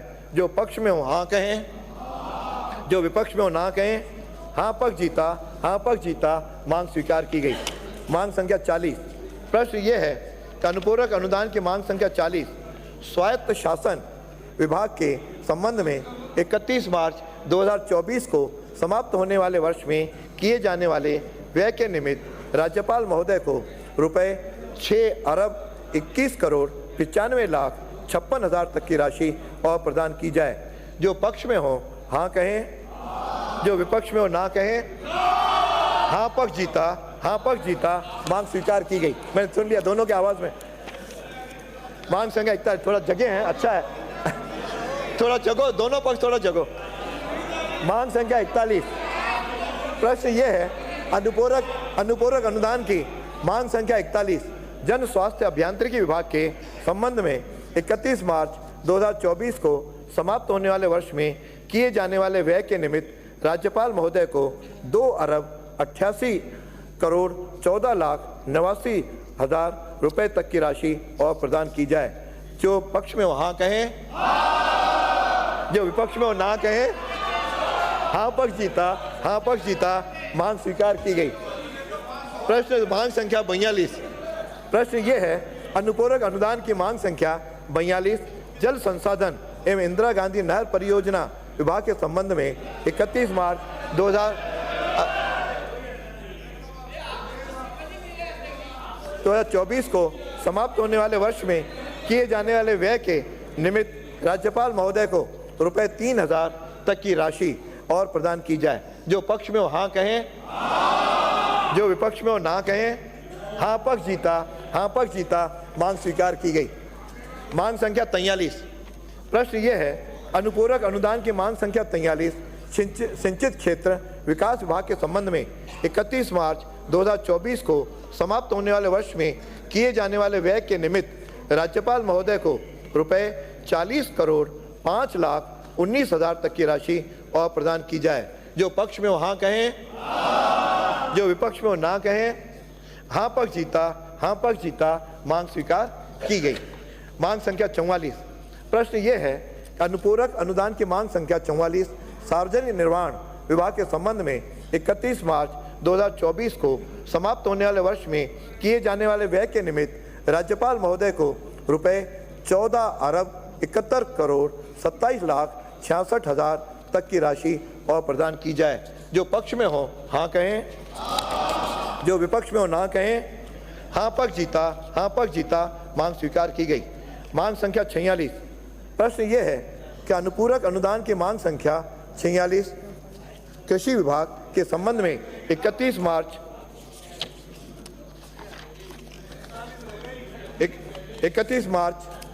2024 को समाप्त होने वाले वर्ष में किए जाने वाले व्यय के निमित्त राज्यपाल महोदय को रुपए 72 करोड़ 96,45,000 तक की राशि और प्रदान की जाए। जो पक्ष में हो हाँ कहें, जो विपक्ष में हो ना कहें। हाँ पक्ष जीता, हाँ पक्ष जीता, मांग स्वीकार की गई। मांग संख्या 45।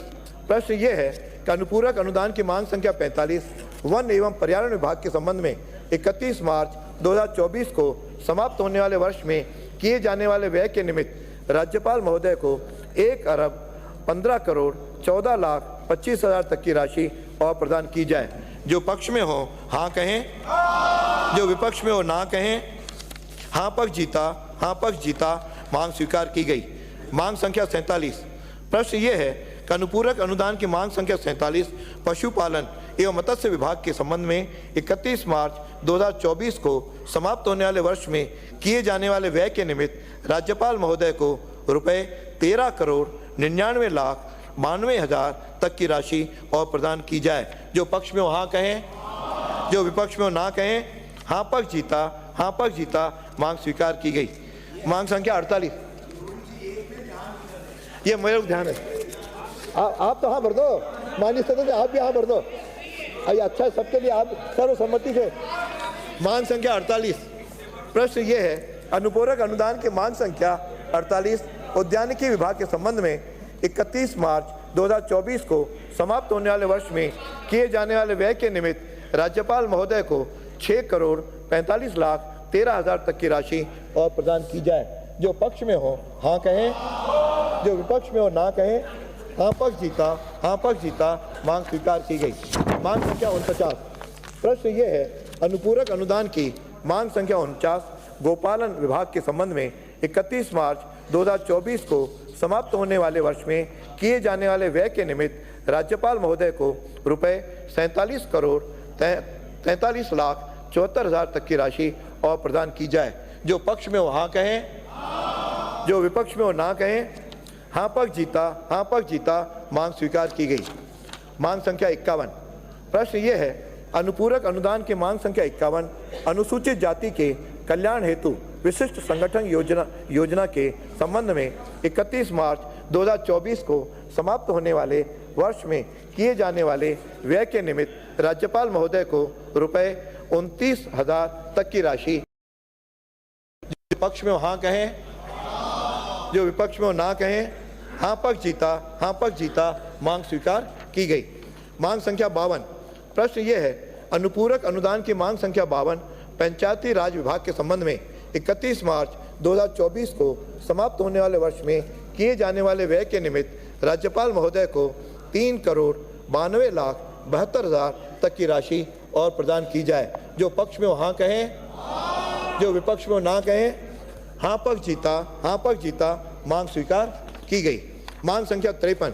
प्रश्न ये है कि अनुपूरक अनुदान की मांग संख्या 53 ग्रामीण विकास के संबंध में 31 मार्च 2024 को समाप्त होने वाले वर्ष में किए जाने वाले व्यय के निमित्त राज्यपाल महोदय को 3,14,05,80,000 तक की राशि और प्रदान की जाए। जो पक्ष में हो हाँ कहें, जो विपक्ष में हो ना कहें। हाँ पक्ष जीता, हाँ पक्ष जीता। मांग स्वीकार की गई। प्रश्न संख्या 54।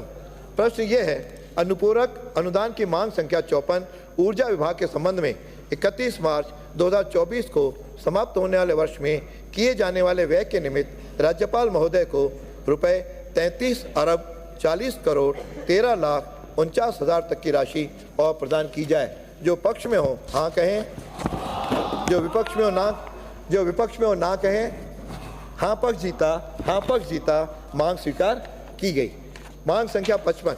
प्रश्न ये है, अनुपूरक अनुदान की मांग संख्या 55 खाद्य नागरिक आपूर्ति एवं उपभोक्ता मामलात विभाग के संबंध में 31 मार्च 2024 को समाप्त होने वाले वर्ष में किए जाने वाले व्यय के निमित्त राज्यपाल महोदय को रुपए 2,92,91,000 तक की राशि और प्रदान की जाए। जो पक्ष में हो हाँ कहें, जो विपक्ष में हो ना कहें।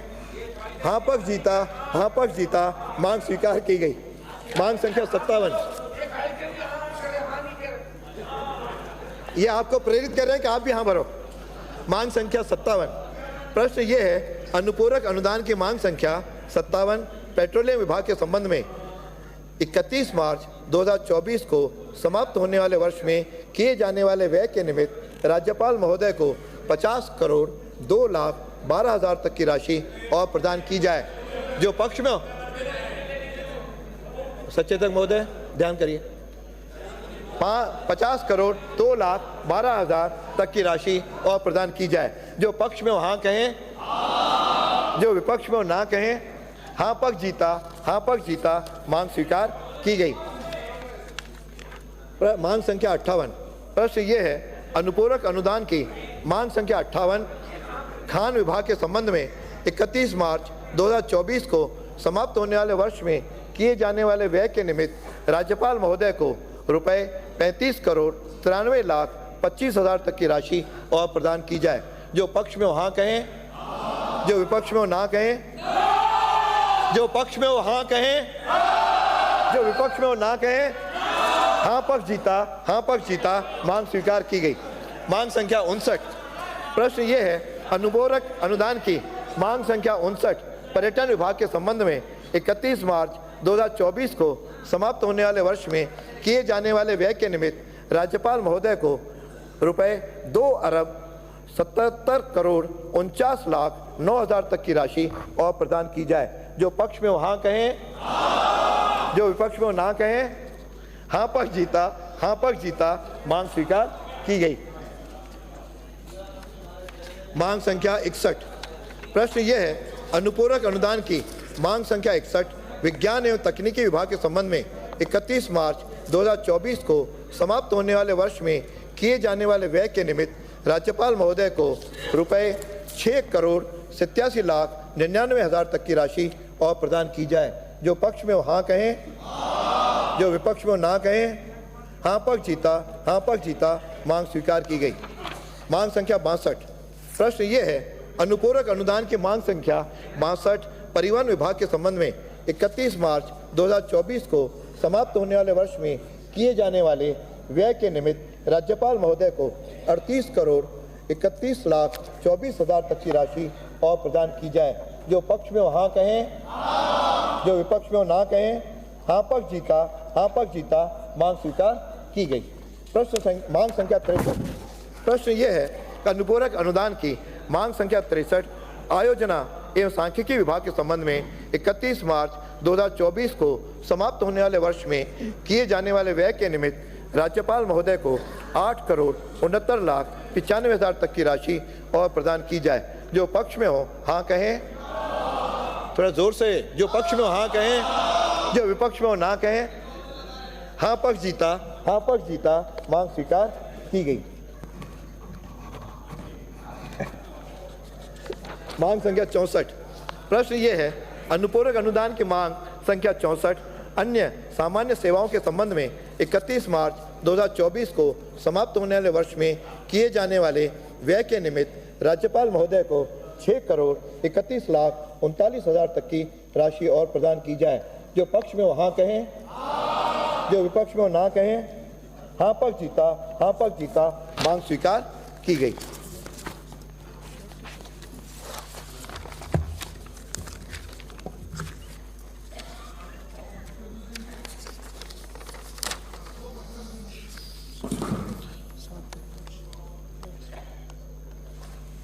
वित्तीय कार्य श्रीमती दिया कुमारी। विधायी कार्य, वित्तीय कार्य। अध्यक्ष महोदय, मैं आपकी अनुमति से राजस्थान विनियोग आप बैठिए संख्या 1 विधेयक 2024 मंत्री बोल रहे हैं, आप बैठिए। पूरे स्थापित करने की आज्ञा के लिए प्रस्ताव करती हूँ। आप चले भेजिए बिना अनुमति के नहीं। प्रश्न ये है, हो गया प्रश्न है आज्ञा कर भाई। श्रीमती दिया कुमारी पूरा स्थापित करेंगे। क्या है यार? अध्यक्ष महोदय, मैं आपकी अनुमति से राजस्थान विनियोग संख्या 1 विधेयक 2024 को पुनः स्थापित करती हूँ। स्थानों पे बैठिए। माननीय सदस्य, माननीय सदस्य बैठिए। यानी क्या तमाशा है? सारे माननीय विधायकों को मैं स्पष्ट कह रहा हूं, क्या सदन में अपनी सीट खोल करके मंत्रियों तक नहीं जाएंगे, उनके चैम्बर में जाएं। प्रश्न यह है कि राजस्थान विनियोग संख्या 1 विधेयक 2024 को पुनः स्थापित करने की आज्ञा प्रदान की जाए। जो पक्ष में हो हाँ कहें, जो विपक्ष में हो ना कहें। जो पक्ष में हो हाँ कहें, जो विपक्ष में हो ना कहें। हाँ पक्ष जीता विधेयक को पुनर्स्थापित करने की आज्ञा प्रदान की जाती है। प्रभारी मंत्री विधेयक को पुनर्स्थापित भी करेंगी। माननीय दिया कुमारी। मैं अध्यक्ष महोदय, मैं आपकी अनुमति से प्रस्ताव करती हूं कि राजस्थान विनियोग संख्या 1 विधेयक 2024 को विचारार्थ लिया जाए।